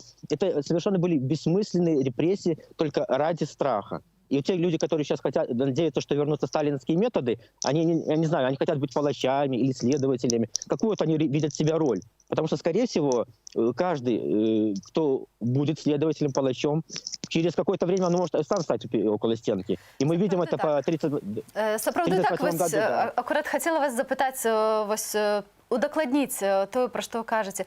І калі з'яўляецца, калі вось ёсць той момант, калі гэты рэжым ужо сам пачынае сябе з'ядаць, так, які ён уже не ў стане зачэрпваць сілы звонку, але столькі накапілася гэтых злачынстваў, што каб пакрываць іх, трэба прыбіраць сведкаў вось тых людзей, якія працавалі на старане рэжыму.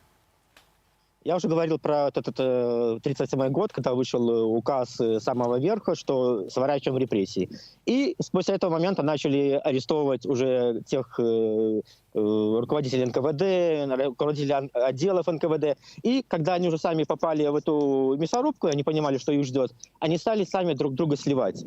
То есть у нас есть эти протоколы допросов, когда они говорят, это не я, это на меня приказали. То есть на самом деле это была система, которая шла с самого верха.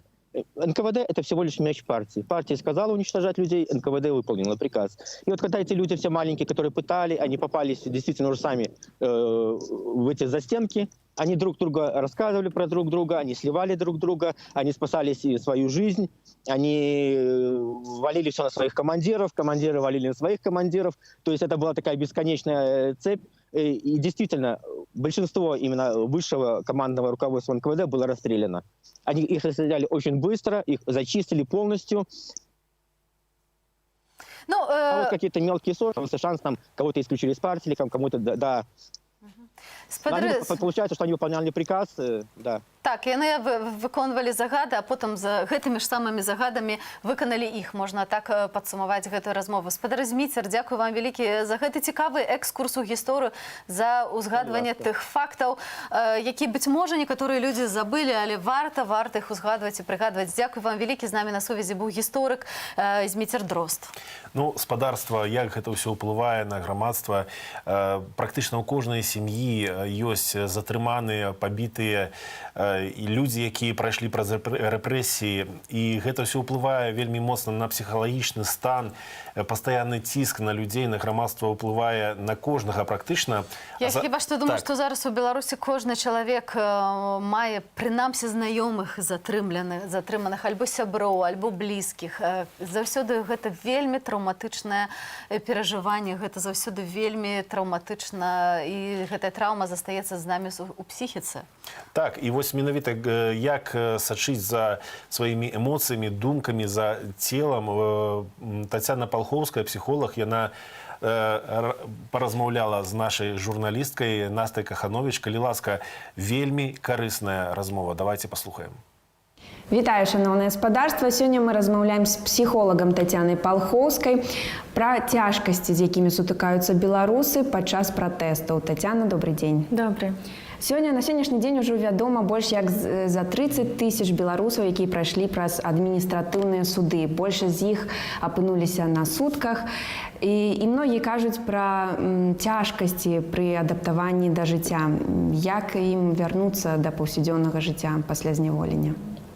Вось файна, што вам кажуць многія пра цяжкасці, тому што найбольшая праблема якраз такі, калі людзі сутыкаюцца з рознымі праблемамі пасля затрымання псіхалагічнага характару, але нават не заўважаюць гэтага і пачынаюць цярпець. Увогуле, чалавек, якога затрымалі, ён знаходзіцца прыкладна ў такім стане, у цісках.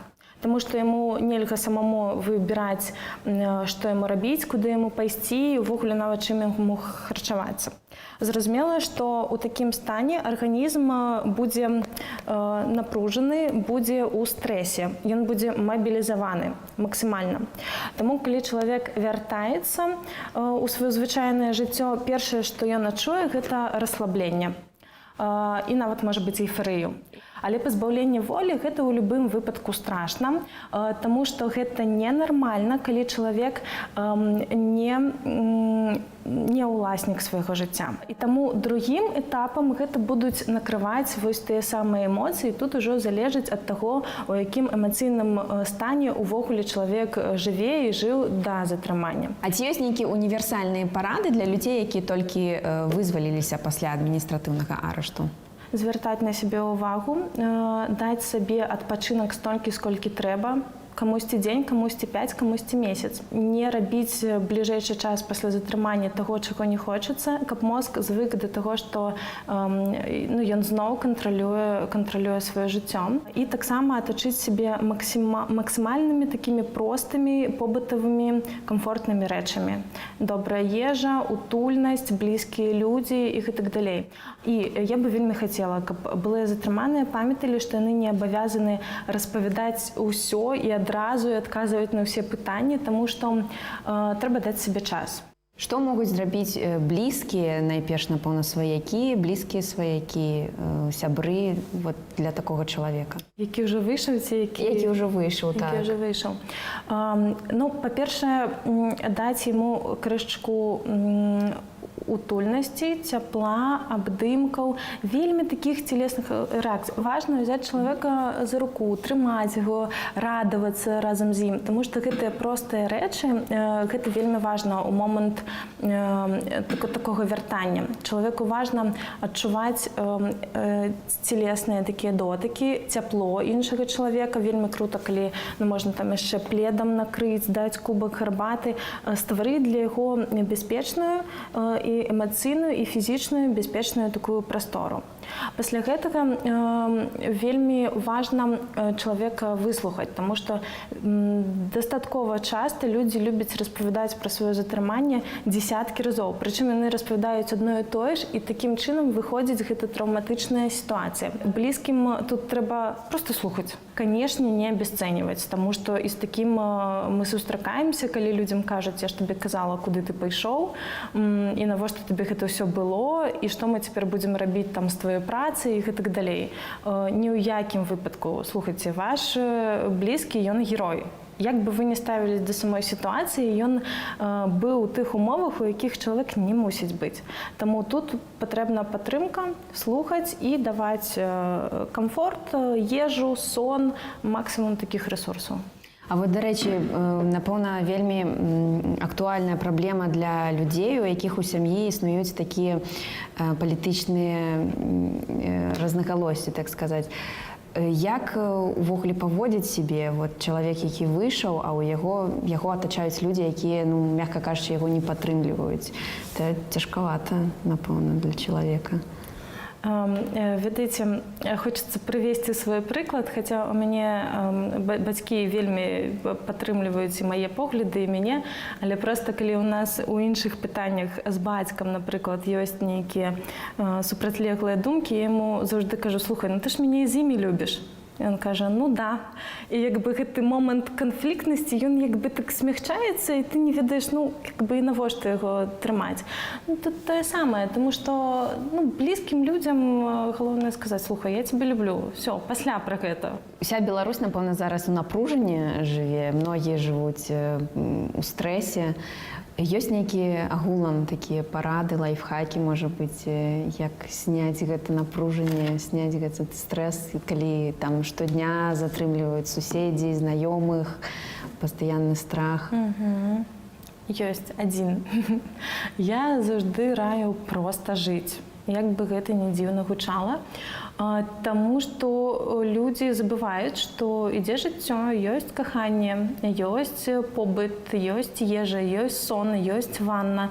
Звычайныя класныя штукі, якія напаўняюць наша жыццё. І калі ў мяне там часам запытваюцца, ці нармальна гэта пайсці ў кіно з сябрамі, тут такое дзеецца, я буду там дзесьці радавацца жыццю, я кажу: не ісці, а бегчы туды. Таму што радасць — гэта наш рэсурс. Гэта адзінае, што мы можам супрацьпаставіць страху.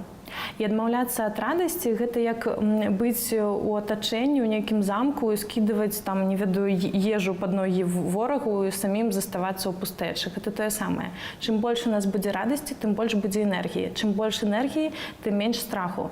Ну таму што калі месца пустое, то там ці страх, ці радасць. Выбіраць нам. Дзякуй вялікі. Мы размаўлялі з псіхолагам Тацянай Палхоўскай пра псіхалагічныя цяжкасці і як іх пераадолець падчас пратэстаў. Наста Каханович, Белсад.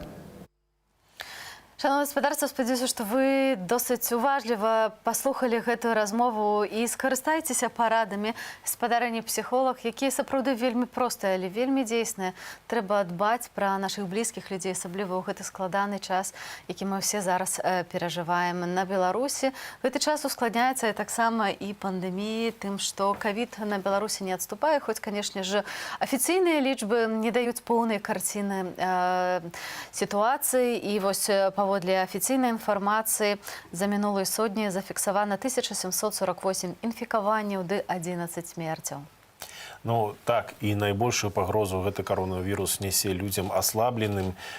І таксама, на жаль, мы маем такую практыку, калі ў месцах, дзе адбываюцца адміністратыўныя арышты, адмыслова людзей саджаюць у камеры з хворымі на коронавірус, каб яны захварэлі, і таксама з камеры ў камеру пераводзіць, каб людзі палітычна актыўныя таксама пазаражалі іншых. Ну, спадарства... Дакладна так, нават нашы журналісты адчулі гэта на сябе. Артём Лява быў інфікаваны ў затрыманні таксама коронавірусам. Ну, улады робяць абсалютна нелегальныя рэчы, так не павінна быць, але, канешне ж, асабліва уразлівыя на вось гэтую хваробу. Гэта людзі з хранічнымі захворваннямі, а таксама пенсіянеры. Так, и давайте поглядим сюжет на эту тему от Алены Дубовик. Я сейчас вам покажу дистанцию, которая была у нас в камере. Вот, например, между кроватями было буквально 1 шаг. Ніякая дыстанцыя, немагчымасць выконваць санітарныя захады, 20 чалавек у адной камеры, адсутнасць дапамогі хворым. У гэткіх умовах Марына адбывала 15 сотняў за ўдзел у маршы. У СІЗА яна захварэла на коронавірус. Когда мы туда пришли, там уже болели с определенными симптомами ковида. У людей уже не было, у девушек не было обоняния, отсутствовала, высокая температура была, лихорадочное состояние.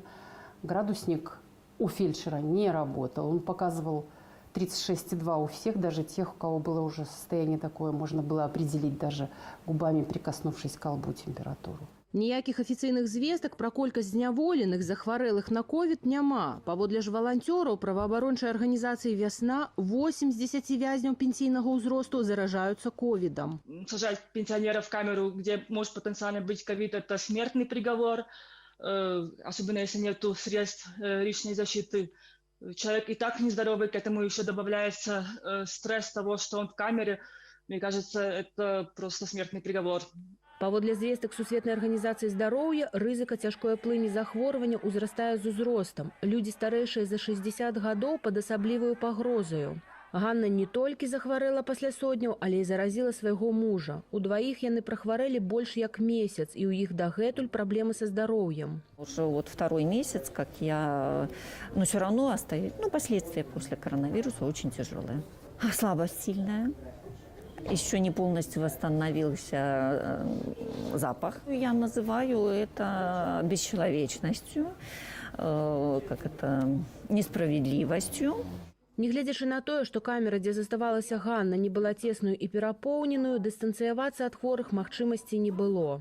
Нам надо было сидеть все время вместе. На свае вочы сітуацыю ў СІЗА бачыў лекар, які працуе ў ковіднай брыгадзе. Паводле ягоных асабістых назіранняў, 9 з 10 асуджаных захворваюць на COVID-19. Никаких ни антисептика, ничего нету, ничего не обрабатывается, камеры вообще не убираются. То есть нету ни веника, ничего. То есть полнейшее, окна никто не открывает. Это 100% геноцид. Ладно, там молодые ребята, но они же приходят к бабушкам, к дедушкам. То есть эта инфекция проходит дальше. То есть молодые, они, возможно, просто переболеют, так жалко пожилых. И если такой человек заразится коронавирусом, еще при таком стрессе, в таких обстоятельствах, то, вероятно, всего он может этого и не пережить. По возможности использовать домашний арест. А если это нереально, если человек более возрастной и с какими-то болезнями, то оптимально, чтобы он был изолирован в одиночной камере. Міжнародны камітэт у расследаванні катаванняў у Беларусі яшчэ ў лістападзе заявіў, што не робіцца ніякіх захадаў для абароны затрыманых ад заражэння каронавіруснай інфекцыяй. Месцы пазбаўлення волі сталі месцамі масавага заражэння COVID-19. Алена Дубовік, Белсат. І вядома, што за суботу падчас акцыяў салідарнасці, ланцугоў салідарнасці у Менску было, агулам у Беларусі было затрымана больш за 150 асобаў, і зноўку аддзяленні міліцыі адмаўляюць у інфармацыі сваякам затрыманых, валанцёрам, ну проста таму, што могуць так зрабіць і для таго, каб людзі больш пацярпелі. Но тым не менш працягваюцца акцыі пратэсту супраць дыктатуры, супраць гэтага міліцэйскага садызму. Акцыі салідарнасці з палітвязнямі таксама працягваюцца. Шановнае гаспадарства, Беларусь пратэстуе, можа, не так яскрава, як гэта было ўлетку, але беларусы не спыняюцца. Яны самі кажуць, што нас не зламаць. Гэта дваравыя маршы, гэта ланцугі салідарнасці. Акцыі прайшлі ў Жодзіне, Лідзе, Пружанах, у Менскім мікрараёне Курасоўшчына.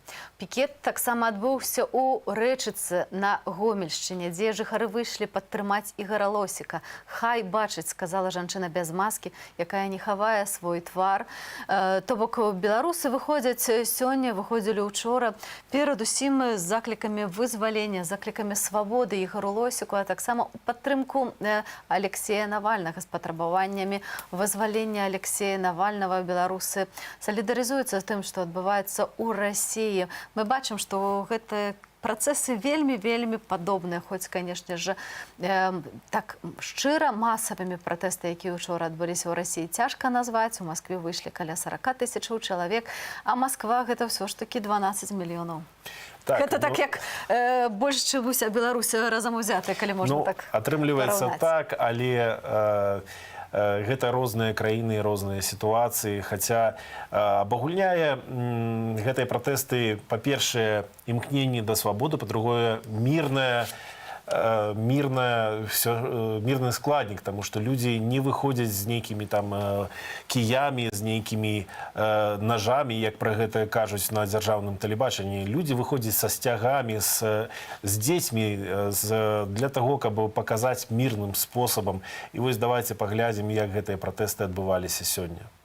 Сколько стоит совесть? Сколько стоит совесть? Сколько стоит совесть? Игорь Лосик, я, мы, Игорь Лосик, я, мы, Игорь Лосик. Мы не забудем, мы не простим. Спыните гвалт. Жабинке все спокойно. Живе Беларусь, живе Жабинка. Выпускай политзаключенных. Я, мы, Игорь Лосик. Живе Беларусь! Долой диктаторов! Живе Беларусь! Живе Беларусь!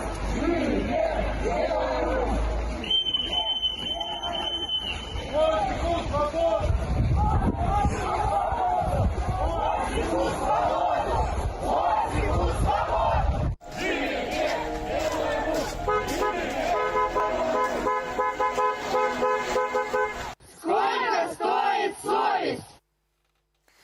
Колькі каштуе сумленне, пытаюць беларусы, тыя беларусы, якія сапраўды смелыя, якія выходзяць пратэставаць, якія выходзяць вось на гэтыя дваравыя маршы пратэсту, вывешваюць чырвона-белыя сцягі, як зрабілі гэта на жылым будынку ў Жодзіне, альбо марш, які адбыўся ў Менску на вуліцы Ангарскай, дзе людзі выходзяць штонядзелю. Флэшмоб адбыўся таксама ў Жлобіне. Дзеці малююць палітвязню Ігору Лосіку, таксама малюнкі падтрымоўваюць яго псіхалагічна. Уся Беларусь аб'ядноўваецца ў сваім памкненні да свабоды і да таго, каб дамагчыся выканання сваіх патрабаванняў. І зараз з намі на сувязі Маша Арцыбашева, якая ў сталіцы назірала за гэтымі дваравымі маршамі. Вітаем. Распавядзі, калі ласка, як адбываліся сёння пратэсты ў Менску?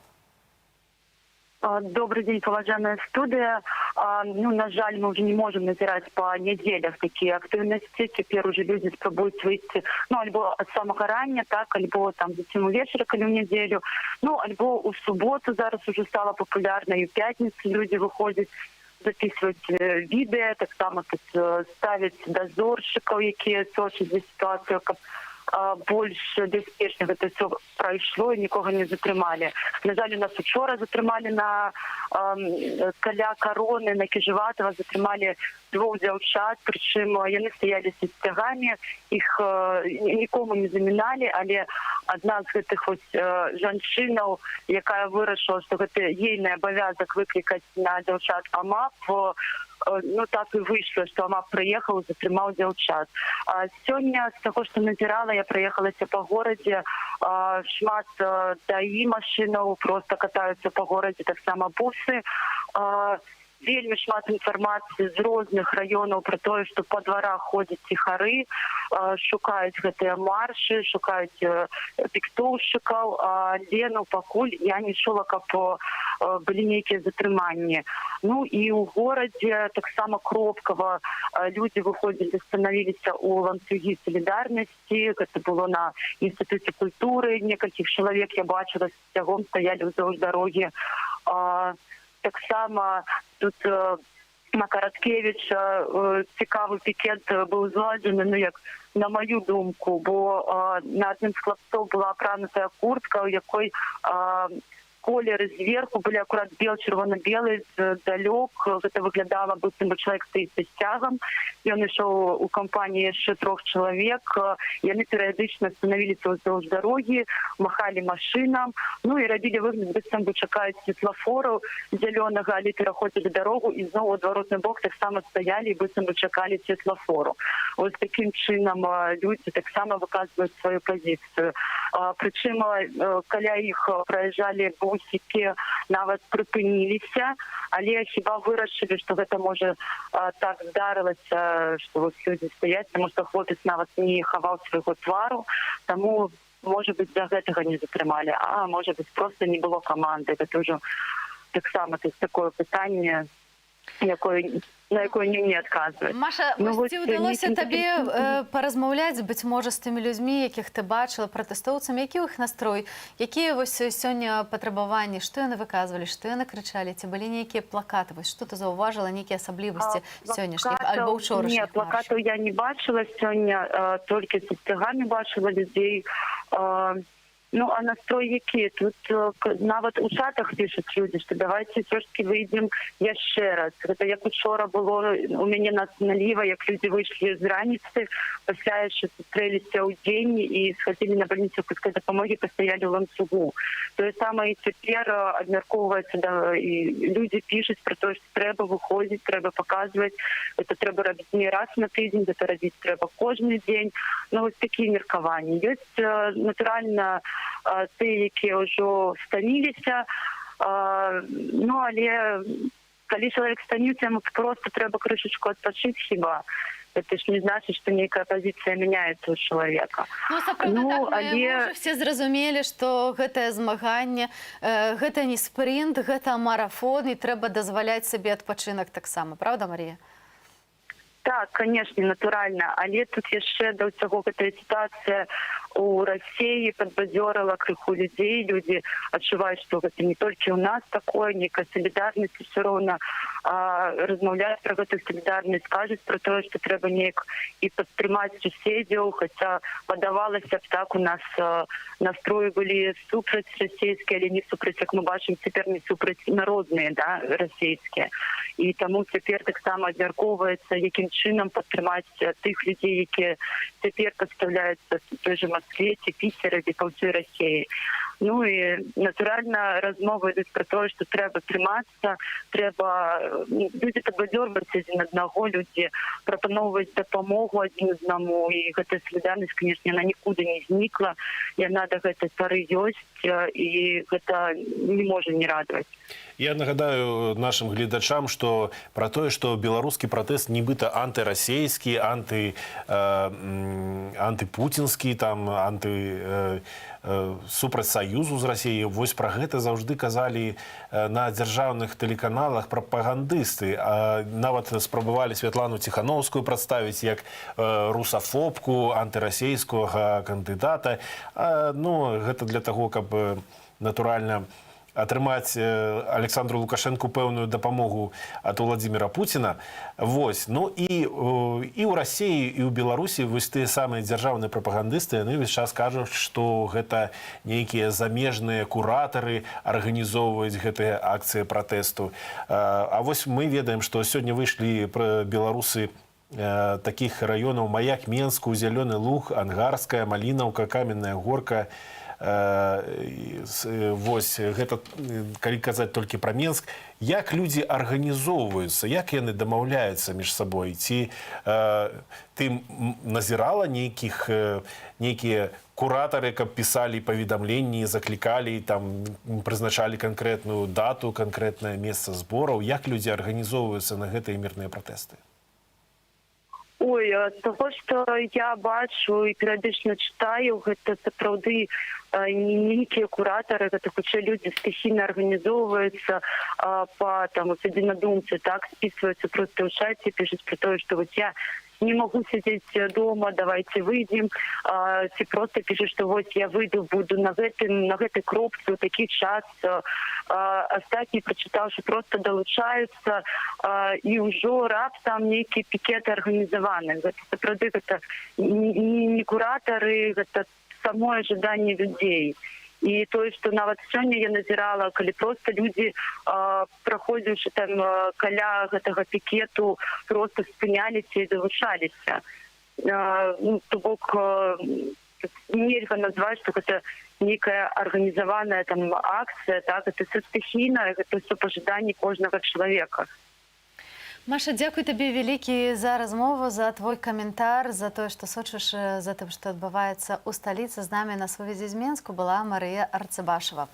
Тым часам беларусы пратэстуюць не толькі ў Беларусі, але дыаспара вельмі арганізаваная і не пакідае беларусаў сам-насам з тым, што адбываецца ў нашай краіне. Так, сапраўды, акцыі адбыліся ў суботу ў Варшаве, ў Празе, у Вроцлаве, вельмі моцная беларуская дыаспара, у Адэсе, у Нямеччыны, у Фрайбурзе і нават у Прыторыі, гэта сталіца Паўночна-Афрыканскай рэспублікі. І таксама беларусы і літоўцы выйшлі ў Вільні, каб падтрымаць нашых суайчыннікаў, выйшлі да беларускай амбасады, там былі студэнты ІГУ і прадстаўнікі беларускіх аб'яднанняў і рухаў, а таксама салідарныя з намі грамадзяне Расіі. Дакладна так, цяпер Вільня стала адным з такіх беларускіх цэнтраў, сапраўды, беларушчына адрадзілася, Вільня стала другім домам для шмат тых, хто быў вымушаны пакінуць сваю радзіму. І вось гэтыя людзі, яны не пакідаюць Беларусі, яны пратэстуюць і робяць усё, што могуць, каб паказаць, што беларусы не адныя.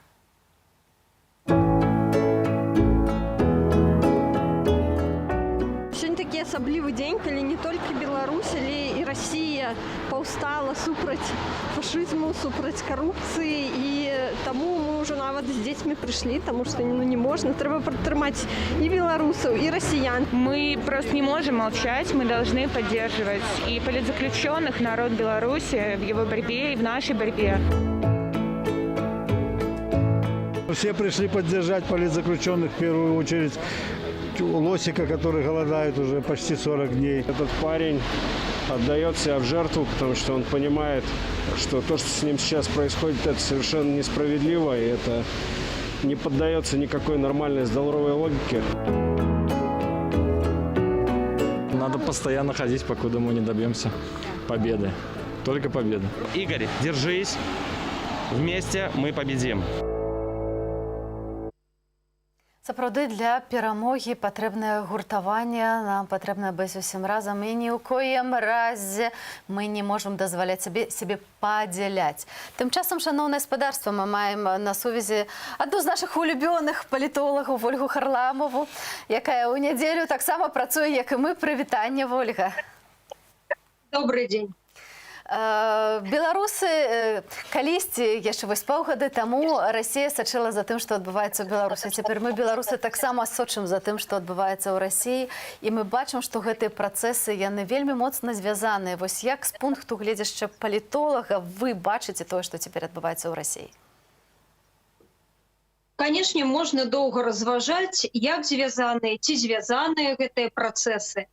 І пытанне, хто іх звязаў. Калі мы паглядзім, напрыклад, публікацыі ў расійскіх СМІ, як у дзяржаўных, так і у недзяржаўных, мы сутыкнемся з тым, што дні за два да пратэстаў, то есть 10-20-21 студзеня, з'явілася заява намесніка міністра ўнутраных справаў Расійскай Федэрацыі аб тым, што на мерапрыемствах, на акцыях 23 студзеня плануецца выкарыстоўваць тэхналогіі, абкатаныя ў Беларусі і ў Кыргызстане. І ў гэтай жа заяве былі папярэджаны грамадзяне Расіі аб тым, што будуць выкарыстоўвацца затрыманні і будуць прыцягвацца да адказнасці, у тым ліку і крымінальнай, людзі, якія выходзяць на акцыі пратэста. І мы бачым, што зноў-такі, калі казаць пра паралелі, калі казаць пра падабенства, вельмі падобна на сітуацыю ў Беларусі былі здзейснены прэвентыўныя затрыманні. То есть яшчэ нічога не было, яшчэ па вялікім рахунку і акцыі толькі абвешчаныя, а ўжо не проста ёсць затрыманні, а гэтыя затрыманні досыць гучныя, і гэтыя затрыманні потрапілі ў публічную сферу. То есть, як і ў Беларусі выкарыстоўваюцца акцыі застрашэння дзеля таго, каб збіць пратэстную актыўнасць. І, в прынцыпе, мы бачым, што пэўныя вынікі гэтыя спробы застрашэння яны прынеслі.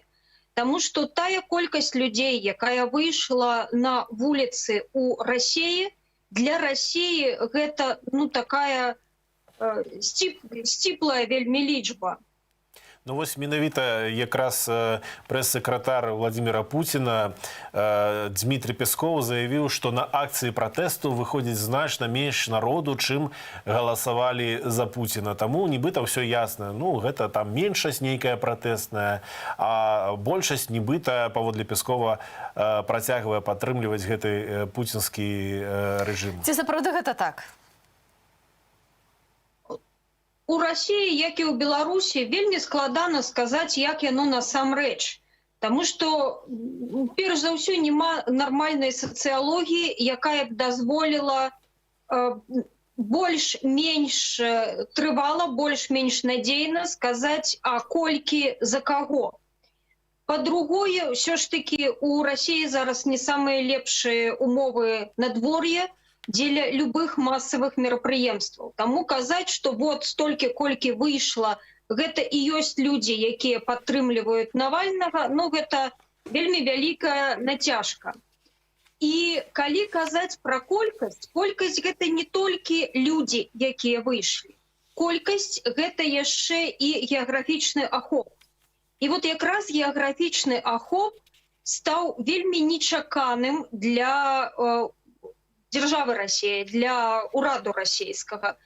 Таму што, да, ў прынцыпе, акцыі правальныя былі ў Маскве і ў Піцеры. Бо для Масквы і Піцера па самых аптымістычных падліках у Маскве 60 000 гэта не шмат.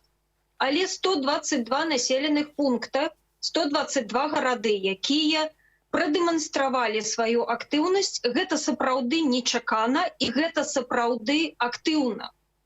І зноў, калі мы вяртаемся да паралелі з Беларуссю, у Беларусі актыўнасць таксама не сканцэнтравана выключна ў Менску. Да, калі ўжо працягваць паралелі і браць Украіну, для Украіны было характэрна, што асноўная актыўнасць, асноўныя акцыі гэта Кіеў.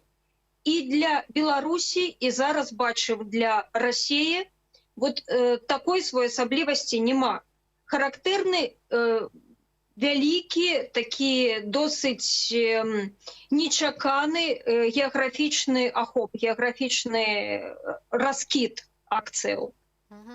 Спадарня Вольга, но тым не менш, вось мы бачым, што выйшлі на вуліцы не так шмат людзей, але 75 мільёнаў чалавек праглядзелі апошняе расследаванне Навальнага пра вось гэты палац в Геленджыку Пуціна. То бок, все ж таки гэтая тэма вельмі важная. Вось гэты пратэсты патэнцыял ён нашмат шырэйшы і нашмат большы за тое, што выйшла на вуліцы тых людзей, якія выйшлі на вуліцы.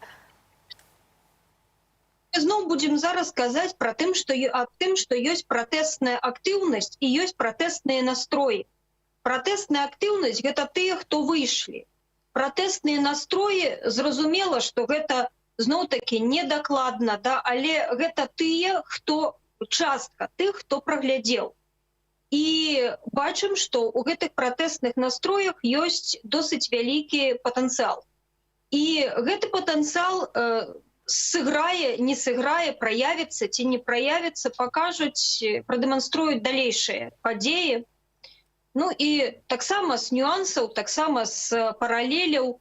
Калі казаць пра паралелі і калі казаць пра лідараў і актыўнасць, мы бачым, што зараз і для унутранага спажыўца, для расійскага унутранага спажыўца і для знешняга спажыўца ёсць такое своеасаблівае супрацьстаянне Пуцін-Навальны. І сістэмная апазіцыя, сістэмныя інстытуцыі палітычныя па-за дзяржавай у Расіі сышлі нават не на другі план. Яны практычна зніклі. Мы не чуем, і у Расіі спажывач практычна не чуе інфармацыю аб іншых лідарах, пратэсных лідарах, апазіцыйных лідарах, аб іншых палітычных партыях. І гэта таксама пэўныя паралелі з Беларусю. Да, ёсць супрацьстаянне гэты і гэты. То ёсць дзве асобы, ёсць два лідара, а ўсе астатнія, на жаль, нават не заўсёды з'яўляюцца фонам. Спадарня Вольга, калі пачыналася ўсё ў Беларусі, калі ў нас праходзілі вось гэтыя шмат сот-тысячныя мітынгі ў Менску, Александр Лукашенко папярэджваў Владзіміра Пуціна, што, маўляў, трэба быць асцярожным, каб гэта ўсё не перакінулася і на Расію. І мы ведаем таксама, што Владзімір Пуцін у пэўным сэнсе баяўся таго, што вось гэтая мітынгавая зараза, яна як бы разальецца, выльецца з Беларусі, што расіяне таксама адчуюць гэта і таксама уздымуцца. Ну дык вось, ці Александр Лукашенко цяпер адчувае нейкую такую сатысфакцыю, ці ён адчувае задавальненне за таго, што Владзімір Пуцін таксама цяпер мусіць пачаць адчуваць сябе менш пэўна? Я думаю, што пэўнае задавальненне, канешне, так. І не ў апошнюю чаргу з-за таго, што увага, у тым ліку увага і па-за межамі Беларусі і Расіі выключна ад Лукашенка перайдзе яшчэ і да Пуціна. Для яго гэта не толькі магчымасць атрымаць такую маральную сатысфакцыю. Гэта пэўныя і яшчэ пэўныя такія практычныя вынікі зараз будуць сачыць не толькі за ім, зараз будуць казаць не толькі пра парушэнні ў Беларусі, зараз з'явіцца іншы полюс, які вельмі значную частку увагі ад Беларусі адцягне. Таму гэта не толькі маральнае задавальненне, гэта яшчэ і пэўныя практычныя вынікі, якія будуць выкарыстаныя, тым ліку беларускай уладай. Ці можам мы чакаць, напрыклад, што Александр Лукашенко будзе патрабаваць цяпер безумоўнай падтрымкі палітычнай і эканамічнай з боку Пуціна? Ён гэтую падтрымку патрабаваў і месяц, і 3 месяцы, і 5 месяцаў таму. В прынцыпе, ён яе патрабаваў і год таму. І тады, калі супраць Беларусі прымянялись санкцыі раней, і тады, калі супраць Беларусі былі ўжытыя пэўныя, скажем так, адмоўныя рашэнні. Это і 7-й, і 8-й год, і 14-й год.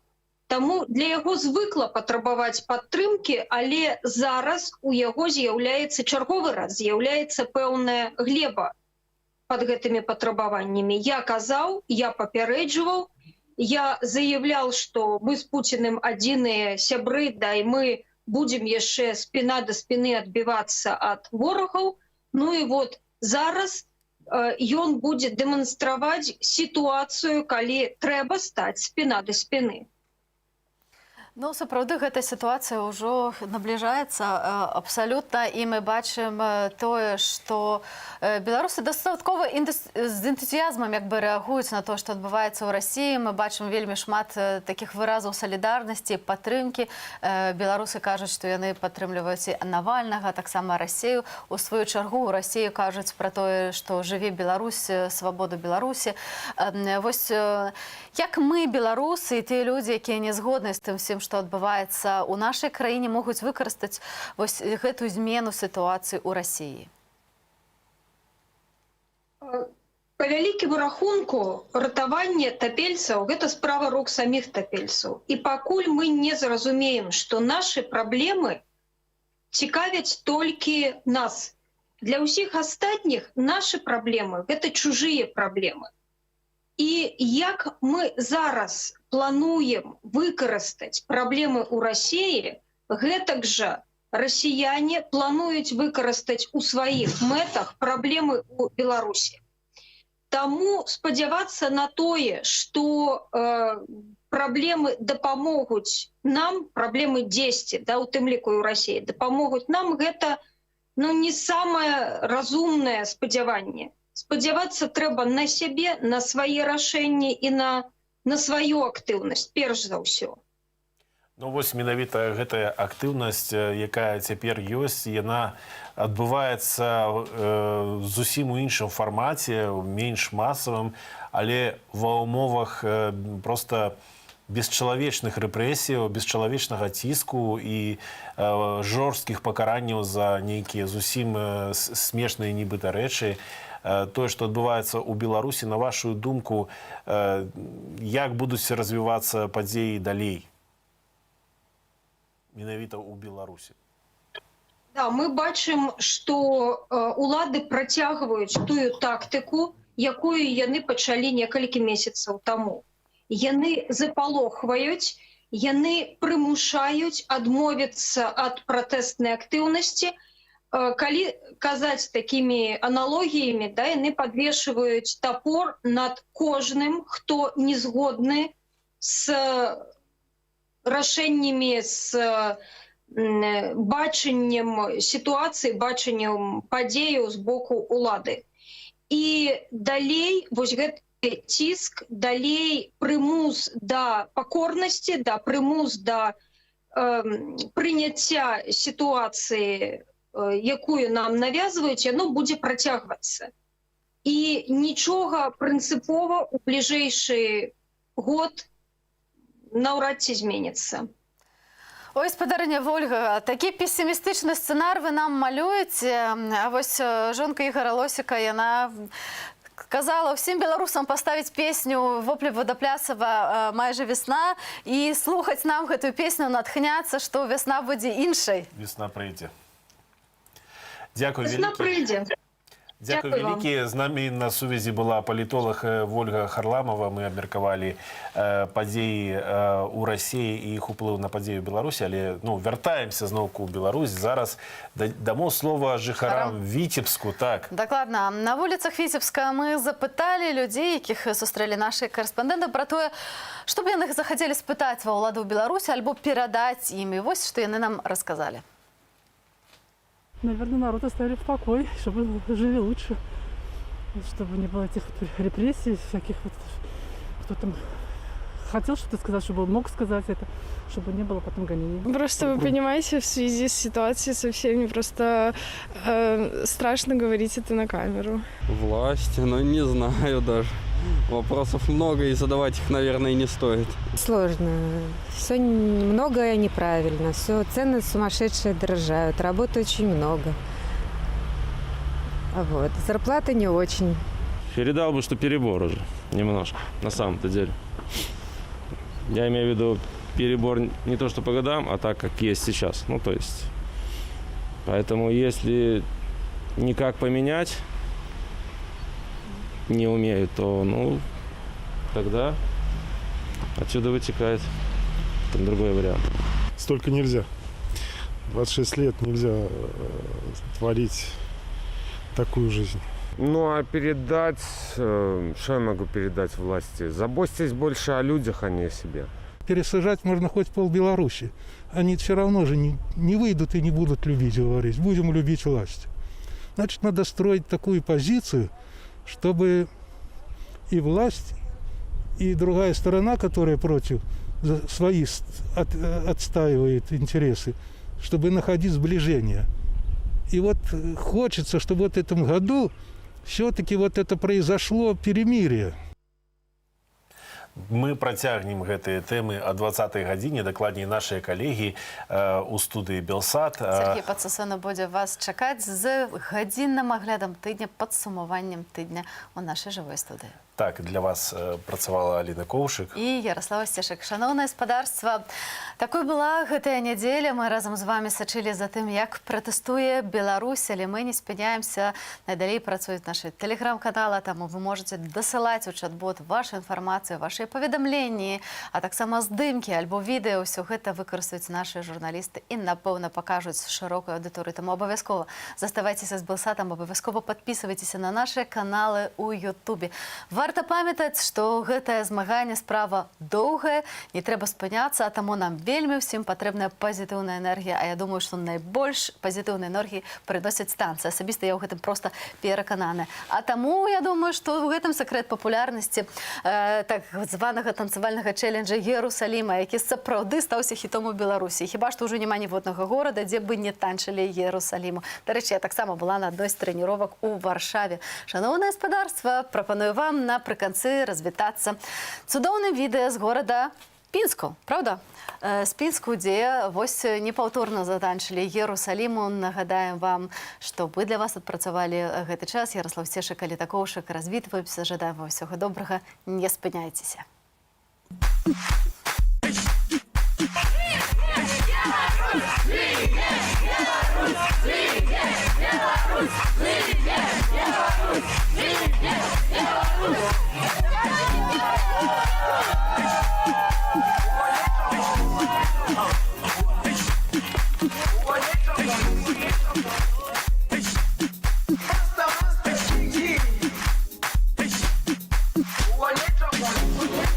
Jerusalema ikhaya lami